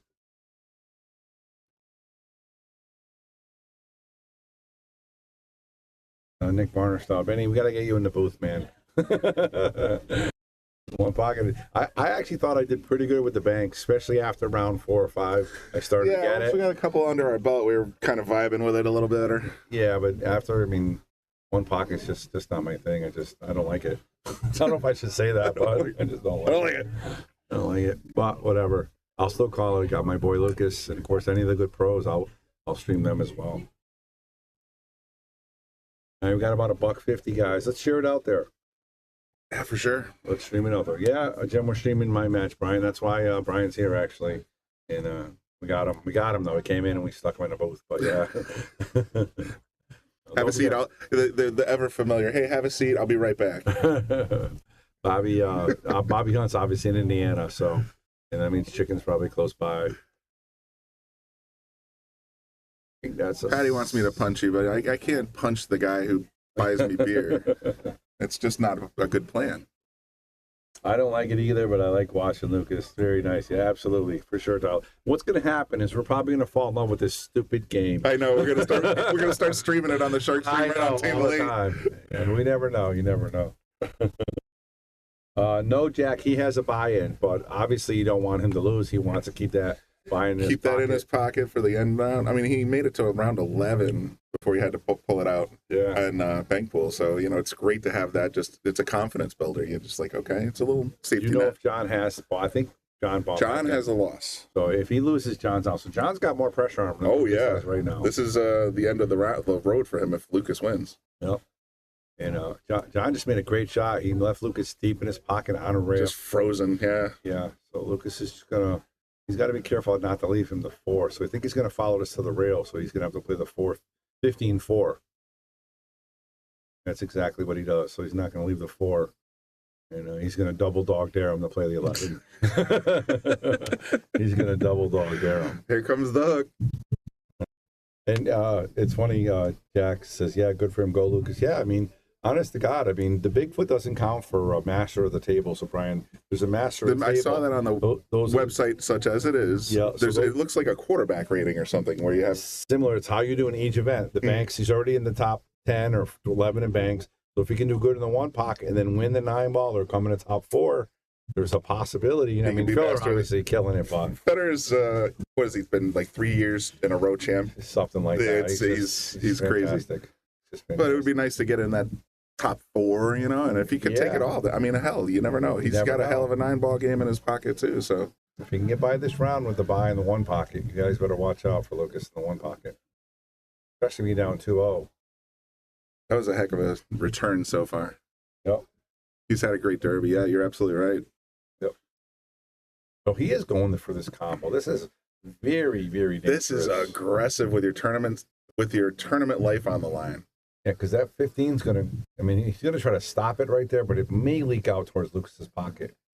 But a good effort here and a good idea. Oh, look at that. He played that beautifully. And if he hit that a harder hit, that goes. That had the line, I think. I think it goes.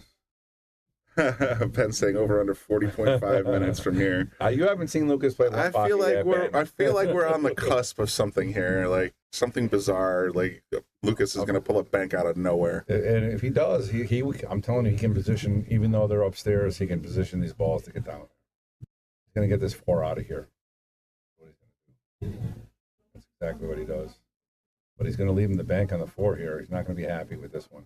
Nah. Yeah, he wanted to leave that 4 probably closer to the bottom rail, or maybe get it in the upstairs, as Benny would say.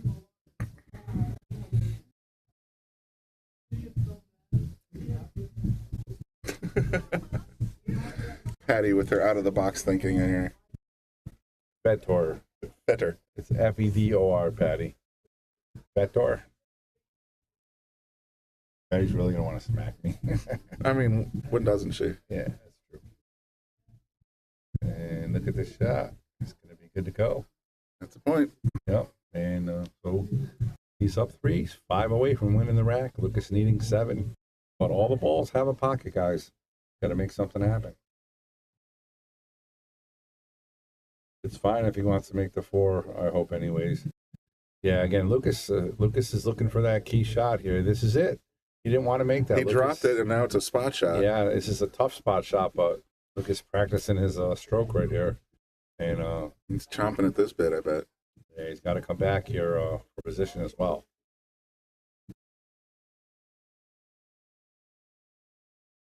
Chalk. This kid, I'll tell you, if you watched him right now from last year's Derby, night and day, this kid, you know, no matter how well he does in this event or nine ball, it just hit his attitude and his demeanor. Right. It seems like he's leaps and bounds. But this is a tough shot here on this 4. This is in ball. Bang. Look at that. What a beautiful shot. And look at this. He gets perfect on the 3 or the 1. I think he's going to go 3-1, and then from there, and it's just about making balls now. That was a great shot by Lucas. That was clutch. Yeah.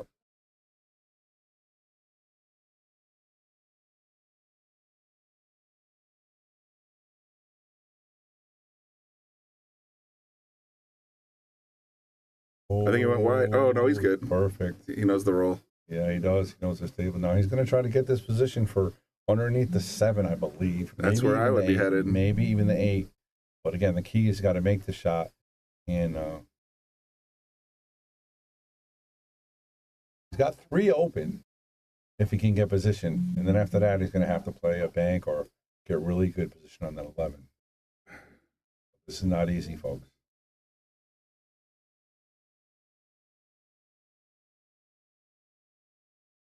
Lucas Picasso Werner, is he on the 8 ball or did he go a little hard? I think he overran it a bit, but we'll see in a second. Yeah, so he's going to play a safety here. But again, he took the lead now and he's in control. And I like he can leave the cue right where the 11 is and push the 11 towards his corner.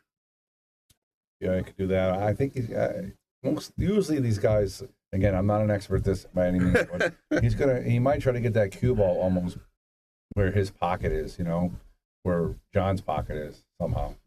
He wants him to shoot it long. You know, he doesn't want to trickle it. But, I mean, if he gets aggressive here, he might play this bank. How about that? That's going to be super aggressive if he does that. Jose says, bank the 11. Get it, got it, good. I don't have enough booms if he makes his shot, guys. And look, that's a two-way I told you shot. he was going to throw the 11 towards his pocket. That was a great shot. He's going to get a boom even though he didn't make it. That was a great shot. Good call by Brian as well. Nice job, everybody.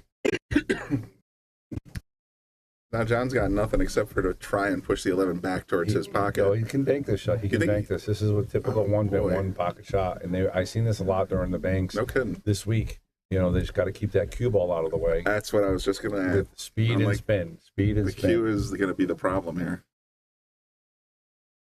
And he's got to make sure that he doesn't get settled in back behind the 8 or the 7. Yeah, he's got to. Because those are dead on banks for for what do you call it, Lucas. Big shot right here by John. A little fat. And he might do exactly what you said, Brian. He's going to leave Lucas straight in for this 8 ball here.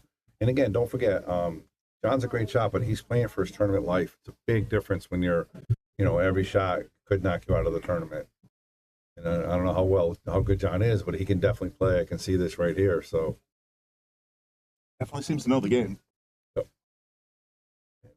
Going to be aggressive here. He's going to play this 8 ball. He's got to be careful. He doesn't want to sell the 7 back to John. Exactly. Or the 11, whatever, is up in the corner.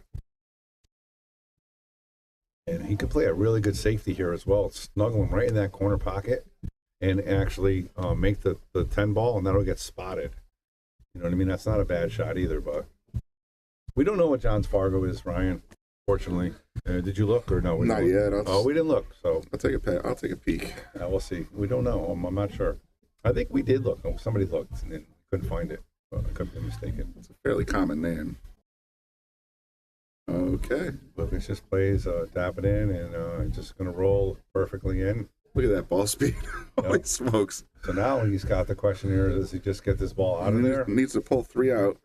See, this is the shot I like You know, he's got a. You're gonna see a bunch of feathers on the cluster on the bottom right corner, I'm guessing. Like they did last time. So his player name is John Krenshaw. Jose says bank the 9. That's a great effort here. Again, this is a. How'd you do in the Derby, Jose? Look at that cut shot. Wow. He almost made that. That's great nuts. effort. John Krenshaw, there's only one in Fargo from Memphis, Tennessee, and his official rating is 543. I'm going to say that's him. But again, One Pocket is in, not for nothing, and I'm not calling out anybody from down south. But you guys down south, man, you got great One Pocket players well under Fargo. You know, they don't play in a lot of Fargo events. So, you know, they play a lot of One Pocket, especially for money. So they're great One Pocket there players. You go. And their Fargos are a lot. Confirmation, Jack Taransky said John is 543, so this must be the same guy. Yep, very nice. Jose said he won from home. He won from home. Yeah, Derby City. Jose is an awesome guy. He's a get-a-got. I've seen him in the street down here a bunch of times. He's a get-a-got, a good type of guy. He's awesome. Boom for that cut. I thought about it, Andy, but I gave him one for the last miss. I can't keep him for too many misses. I don't want to get. You don't want to send the wrong message. Yeah, you got to be careful. Everybody doesn't get a trophy here at Yale Billiards. All right, John here, looking for the bank. Okay, he's just gonna bury him in that mess. Yeah, Lucas might make this 10 ball here because I don't think he can make that 9-12 if he doesn't touch it. Just kind of stop it or draw back a hair, as long as he doesn't bump anything. Are you saying pocket the 10, spot it? Yeah, spot it, and then he leaves him right behind the 9-12, as long as he doesn't leave the cut on the 9. But gonna get that cue ball by his pocket again. This is the right shot. Just want to get it past it. That's all you want to do right there. And again, this is the new and improved Lucas Picasso-Werner. I think last year he tried something a little aggressive there. Just smart player. And again, you got Bobby Hunt right there. You can see like a little kid. He's trying to coach him, you know, through he's trying Jedi to, mind tricks. I was going to say he's trying to mentally move the balls with his brain. I can tell you that right now. I think he's trying to mentally, you know, Jedi mind tricks on Lucas to make sure he's doing the right moves. You know, Lucas has an option to get the 11 out of there and leave the cue deep in the pocket, which is probably his best bet. Again, he only needs 3 balls to win now. And John needed 5.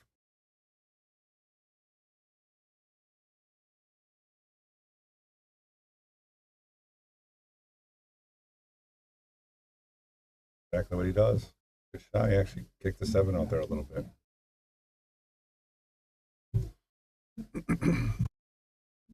Lucas Picasso-Werner had the lead and is a better bank player. He does not want to bring the balls into play for John. Right, exactly. That's what I'm saying. Lucas is playing a lot smarter. And Lucas is going to kick this ball out of there. He's not going to leave. He's going to come in it from behind, right? Yeah, under the bottom rail. He's going to roll it up towards us. He doesn't have to go far. It just gets past the first. Just past the first or second. Yeah, he's good to go. All right, Play the other bank. way. That's even better. That's a great shot. That's a great shot. And I saw that from doing the banks a lot. They really can move the cue ball around without scratching. No, great shot by Lucas. It seemed risky to me, but it looked like he did it with no effort. Look at this mess. But he's got to pop the 7 towards his own pocket. He might be able to make this 7 ball. I don't think he can get it across the table. I think he has a good chance of making this. If he can see it, which maybe he can. I feel like the 2's got too much meat. Maybe. Find out in about 30 seconds. Yeah, let's see. Let's stare into Lucas's brain here. The guy Lucas played earlier was really taking his time. All right, he definitely couldn't see it, but look at that. He got it out of there, and he leaves him no bank. He's like, nope, it's not going to stink out so you can bank this ball on me. Good effort there by Lucas. This is the part of the game that you need to practice. You need patience to wait for your shot. You got to wait and see. Yes. As soon as he's waiting for John to just make one tiny error. So you could see Bobby. He's nervouser than Lucas. I swear he is. Look at him. He's fidgeting. Jittery. Yeah, he's fidgety. He's jumping around. Our guy Bobby Hunt from in the booth. He's Brian's going to draw a circle around him. That's Bobby Hunt right there, and you can see he's more nervous than Lucas right now. And it's awesome to see the compassion that everybody has for our players. What a mess. Is Lucas going to play the 1-2 now? Just leave the cue It's right a on the hot 1. mess. you don't want to pocket it because then your opponent comes to the table with a spot shot. But if you leave him on this side of the table, he's not going to have that. I mean, Lucas was all the way back here when he made his spot shot to bust open the last game. Yes, Joe, he has his buyback. Lucas still has his buyback, and John Krenshaw does not. And Benny keeps talking about the wedge. I'm going to have to go over what that means. And The wedge is coming to shape. I guess that's just basically all the balls sitting in one corner. Okay. Oh, he dropped it. That's okay, though. Like I said. Now he's behind the two, though. That's exactly. That's a good time to do that. Absolutely. I thought he was going to do that a while ago. That's what I was thinking. But nice shot by Lucas.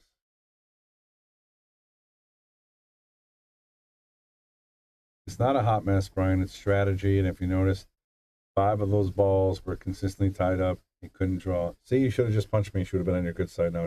You know what? Lucas is going to want to fight over one ball at a time. Now it does seem that way. Like they'll bring one back to the rack side of the table and then fight over it. And this is dangerous. I don't know if I like this, but going to pocket the 10 right behind it. I had a feeling that might happen because that locks up that 14 ball, so Lucas can't jump out at it. Or it's 12 ball, sorry, 12 ball. But these guys practice these shots a lot. They can bank them from almost anywhere. It's a huge, obviously you have to have an angle and a shot, but they do play the shot a lot. Curious where Lucas is heading now. Lucas is a 500, but at the same time, as Bobby was saying a moment ago, sometimes these fellas can be under Fargo. That is not a very robust 543, to say the least. Definitely not. He pushed the 1 up towards his own pocket and snookered him behind the 2. That's smart. Very smart, actually. I like that play. Yeah, because now John only has 1 ball to hit here. He's got to leave the cue almost in his own pocket. Oh, look at this. Oh, I didn't think he can see that. Oh, yeah, he went straight towards Lucas's pocket. All right, now Lucas I actually like his chances at long banking this 1 ball if he wants to try it.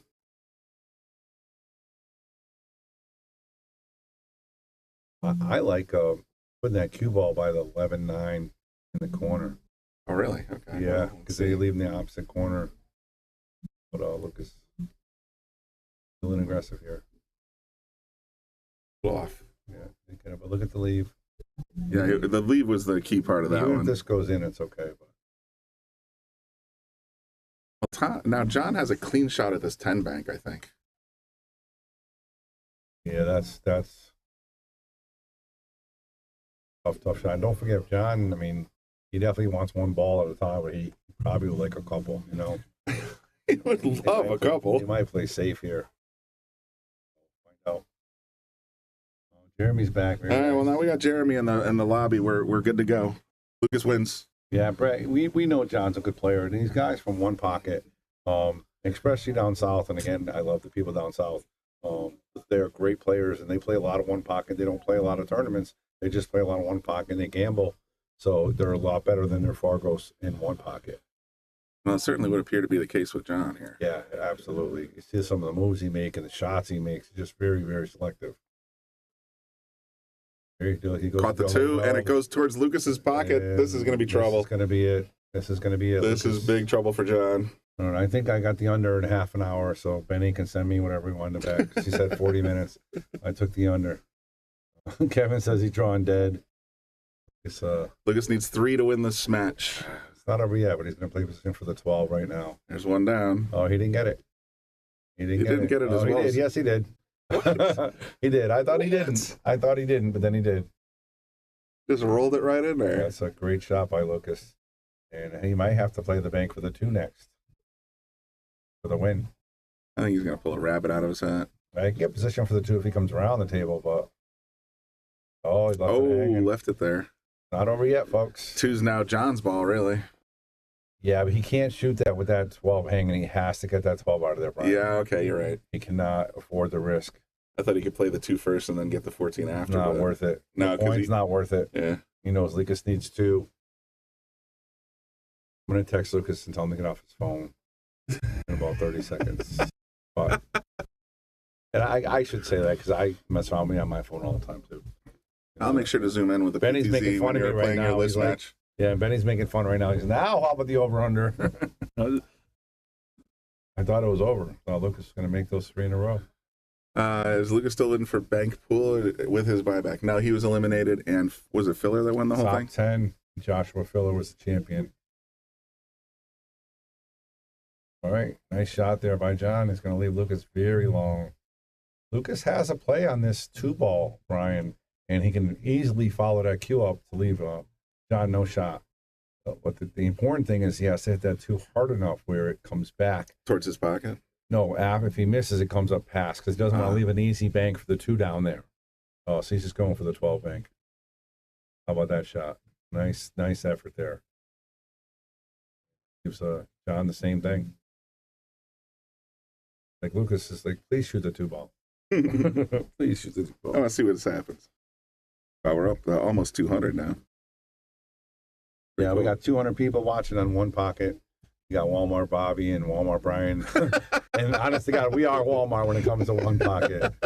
I mean, I know a lot about pool, but I've seen a lot of One Pocket. I shouldn't say that, but I just never commented. We got enough experience to sort of figure it out as we play along. Lucas going for the 2. And look at this. Not going to get it, but nice effort. Look at the cue ball. I'd love to see him just drop one of these. Look at that in disarray. He's like, he's trying to hit that ball out there for you guys out there home. It's pocket speed. He wants it to sit in the pocket. So he wants it to sit in the jaws. If he doesn't make it, if he makes it, he's good. But he doesn't want to leave him a bank. He wants to make it in the pocket.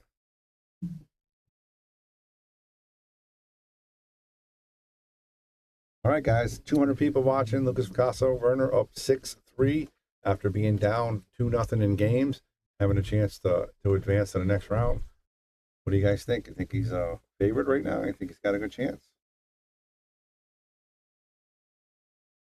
On this one, just try to make it, fire it.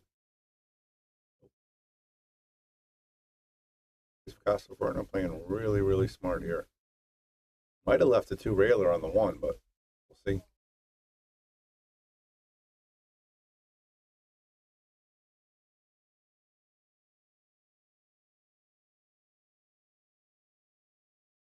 All right, we did overpass 200 people watching One Pocket. Look at that.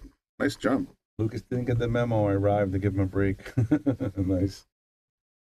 He was just checking his phone to see that Jeremy's here. Yeah, as soon as Jeremy shows up in the comments section, Lucas all of a sudden goes Hulk smash. And don't forget, guys, Lucas is a great player. He's young, full of energy, but you know, I know he didn't go home till a little bit late last night. He probably should have went home a little earlier. But being in Indiana, all the pool he's playing, the fatigue has to set in, no matter how young you are, how energetic you are. What is the whole thing, like 10 days? Yeah, and this is already day 4. And it's just like, wow. How many matches has he played consistently? And, you know, he's not home. You know what I mean? It's not like he's on the road, he's traveling. So this matters, guys. So yeah, give a shout out to Lucas for doing as good as he is. It's a big deal.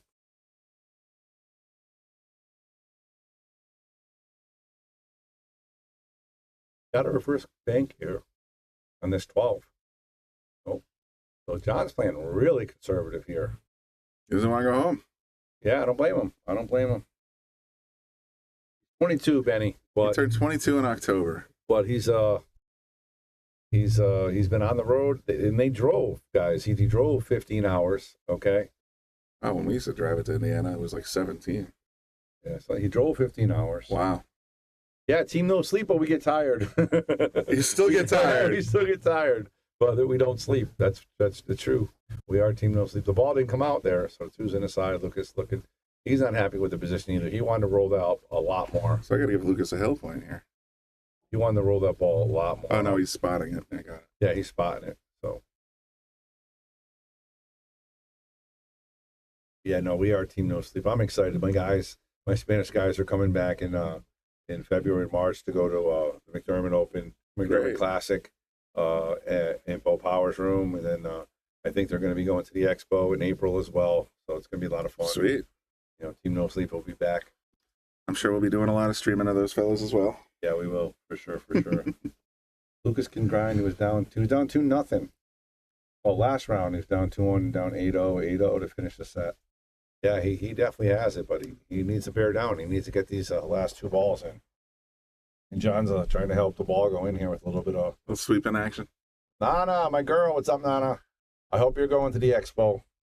Can't wait to see you there. I'll buy you something to eat. Likes to eat. Who doesn't? Nana likes to eat. All right, he's going for this bank shot here. And this is going to be the speed. He's going to really want to leave this 2 in the jaws if he misses. He doesn't want to hit it too hard. Ooh, he almost scratched. Wow, that was a dangerous I almost shot. jumped out of my chair. Yeah. He scratched. That's almost it. Lucas has a spot shot. Pretty much money from there. Nana's going, so that means I'm going to have to feed her. Man, it's going to cost me a lot of money. A bunch of food, please, she says. Of course. Lucas with a nice kick. I like it. Man, these guys are not blinking. I love it. This is good stuff. I still got to do another match. Yeah, but that's going to be a lot quicker, Brian. I'm shooting. I'm pretty sure. Hour and 10 minutes is the over-under. Hour and 10 minutes. To restart the stream, and then we're probably I might have to stream another match after that. The hell out of here. Are you going to do another derby? Yeah, absolutely, man. As we get into 1 pocket, and then 9 ball starts. 9 ball starts at 8 tonight. If we can get look at this, Lucas Picasso. Oh, that's okay, a dead point. That's okay because here is a one pocket trick though. For you 1 pocketers out there, there is a way to get this ball out, right, guys? Spin it, but it's difficult. If he spins it, hit the side rail with a lot of spin. But I don't know the trick. But actually, this one's out a little bit. It may pop out. Let's find out. Someone was saying in the comments section a little earlier, I don't know if it was Lance or one of the other guys, where are we on that 40 minutes? If he makes the 2 and scratches behind it, it's spotted. Yes, it does. So so Lucas does not get the point. But he loses a point. He loses a point. But that's a good move for him. Well, Lucas, knows what to do here. Obviously, like I said, with Team Bobby Hunt in the background, he definitely. I'm sure they talked about these scenarios and stuff. So Lucas is going to know what to do here. He liberates the ball, but gives up a point, which is the move. You're not going to give Lucas either way. You're losing a point. Lucas is either going to pocket it or you're going to give it up. Kevin Guimont says it's deep. I don't know if he's watching or he's there, or is he watching from the TV? Because he might be at the Airbnb, or he might be there. I can't see him. Oh, I don't know. No, that was definitely deep. All right,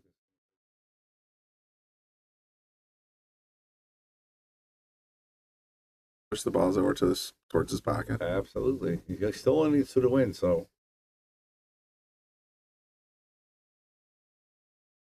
He's in the He's Airbnb. at the Airbnb, all right, so he's watching from the TV. Very nice.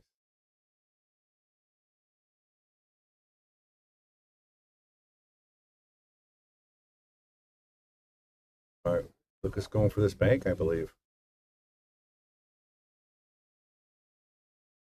We get it this time. We hit the 9 this time. That's a makeable shot. Both of these are makeable shot. Well, actually, the 2 might have impeded the bank for the ball in the spot. But he definitely can bank this 2 ball here. No, he can probably bank them both. But will he try? That's the question.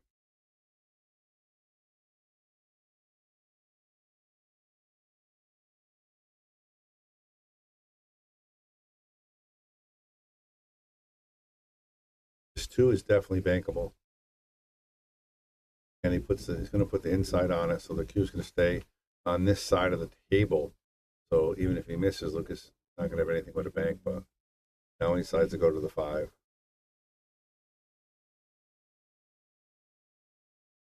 Lucas has a double bank here. He makes these. He was making them in the bank, but those are freebies at the bank pool. Yeah, you don't want to try it here. And Benny says that was tough because he was 3-topped, as we call it here. Here's Steve Mack right there, our buddy from Connecticut as well, still in the 1 pocket. He going 3 rails here? I have no idea.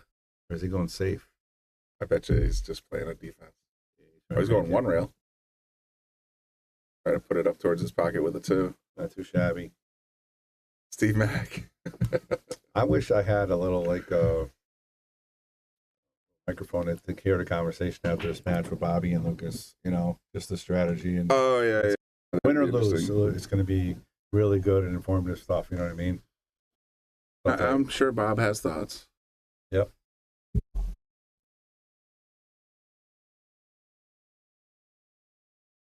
Benny says game is over. Of course, I bet with Benny I lose. That's been my whole life. I understand. I get it, Benny. Yeah, whatever. All right, here we go. Buckle up. Yep. Must be Steve Mack in his way over there. Keeps giving the dirty look. There he is. Yeah, he still is. If you know Steve Mack, he's not a quick player, if you know what I'm saying. So it's so good to see all you guys up there fighting. Good to see game all on the TV. guys up there fighting game on TV here. Yep. All right, I think Lucas has got this 13 ball. Yes. All right, I'm gonna double check the time, Benny, because I got a shot here. 40 minutes, you said, right? Cool. All right. Is he gonna bank the 2 next? That's the $1 million question. And it's so funny, Brian. We're sitting here watching all these shots, right? And that's kind of a blink, right? That was the mental mistake. It almost. felt like it just sort of got away from him a little bit there. Yeah, it's just that one shot makes a huge difference in the game. You know, Try to get a timestamp on that 40 over under. Yeah. And I wonder if Steve Mack's going to want a gapper from this one. Steve Mack got him a little rattled, I think. All right, so right now the over under 2035 was posted at, let's see, that's 8:35. Oh, I got plenty of time. 27 minutes since then, so we got 27. All right, Lucas made the 13, right? He's got the 2 railer here, so he's going for the win, guys. 8:35 was the. He's going for the 2 railer win. He's going to bring the cue ball back to John's pocket in case he misses. Get ready for the shot, guys.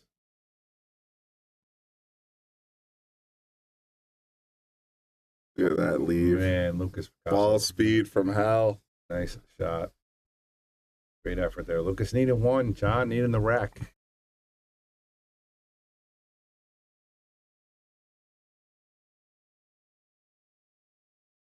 Someone take a bath. Kevin Brule says gin. That was pretty close. It's time for gin. He's saying gin. That's a good shot. That's gin. I got it out of there. Yeah, Lucas has a wide open shot in that 14 or 15. I'm sorry. Sure feels like it should go. But he got to be careful. Doesn't want to leave him a shot on the deuce. So yeah, Lucas is going to play really conservative. He doesn't even want to give him a point or any kind of momentum, and he does not want to scratch. That's his key. He does not want to give him get off the hill here. Get 2 rail on this 2 ball? I believe so. I don't see any reason why he's not going to try a shot almost every time right now. Just to drop one in that section. Put him in a closer and play. Yeah, just doesn't want to leave him a bird. Because you never know, it just might drop. Yeah, he's capable of making anything. All right, guys, It's like goalie, like hockey. The goalie's pulled. Everybody's taking swipes at it. Let's get this done. I don't know if we're there yet, but I know what you're saying. It's like, all right, just got to find one in the hole, and then we're done here. Yeah, and got another 2 railer.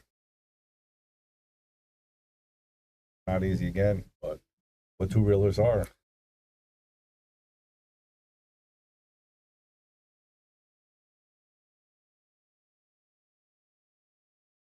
He's worried about the cue ball as well this time. Double kiss. Yeah, he's gonna play safe. He was really worried. Look at this mess. Oh no! I thought we. You know what, Ben? You might be in good shape now. Lucas Picasso Werner, I'm so proud of him. I mean, 7-1. You know, not being super aggressive, still playing the right shots in the game. This game's funny though. Like even John, you know what I mean? John's playing really good, playing smart, and it just seems like people are in his way now. Like he's getting out of rhythm. Everything's kind of turning on him. And Lucas has a bank shot here, guys. Not easy. He might just play safe actually, but this is definitely bankable. Well, even I would say go for the bank shot because if he plays it with the right ball speed, it's still going to be buried in his pocket.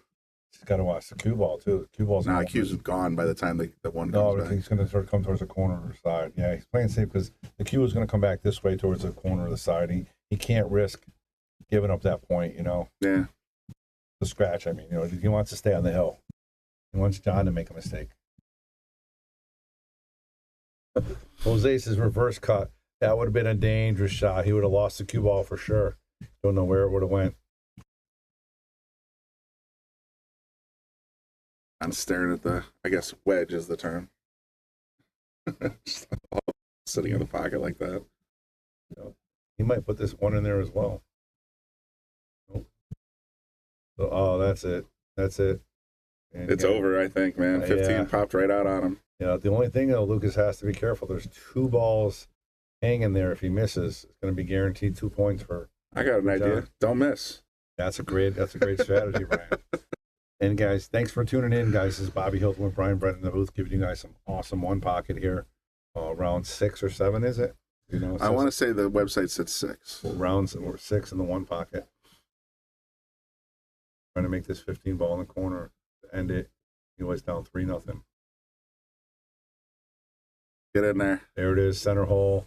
There's the handshake. Again, Lucas, a great competitor, a smart kid, and doing a good job. Congratulations, Lucas Picasso-Werner. And the feed is down. And yeah, they turned it right off. Wow. Bobby Hilton, Brian, going to say, I'll see you later, and I'll be on the table in a few minutes. We'll be back on in a few minutes, and we'll Make get sure you some tune in more. and watch Bobby. I want to see 200 people just because. 200 just for Bobby Yeah, Boom. Bobby, yeah, don't go anywhere or come back. You guys got to come back. Actually, you don't have to. Yeah, you got to reset that. I got to reset the number.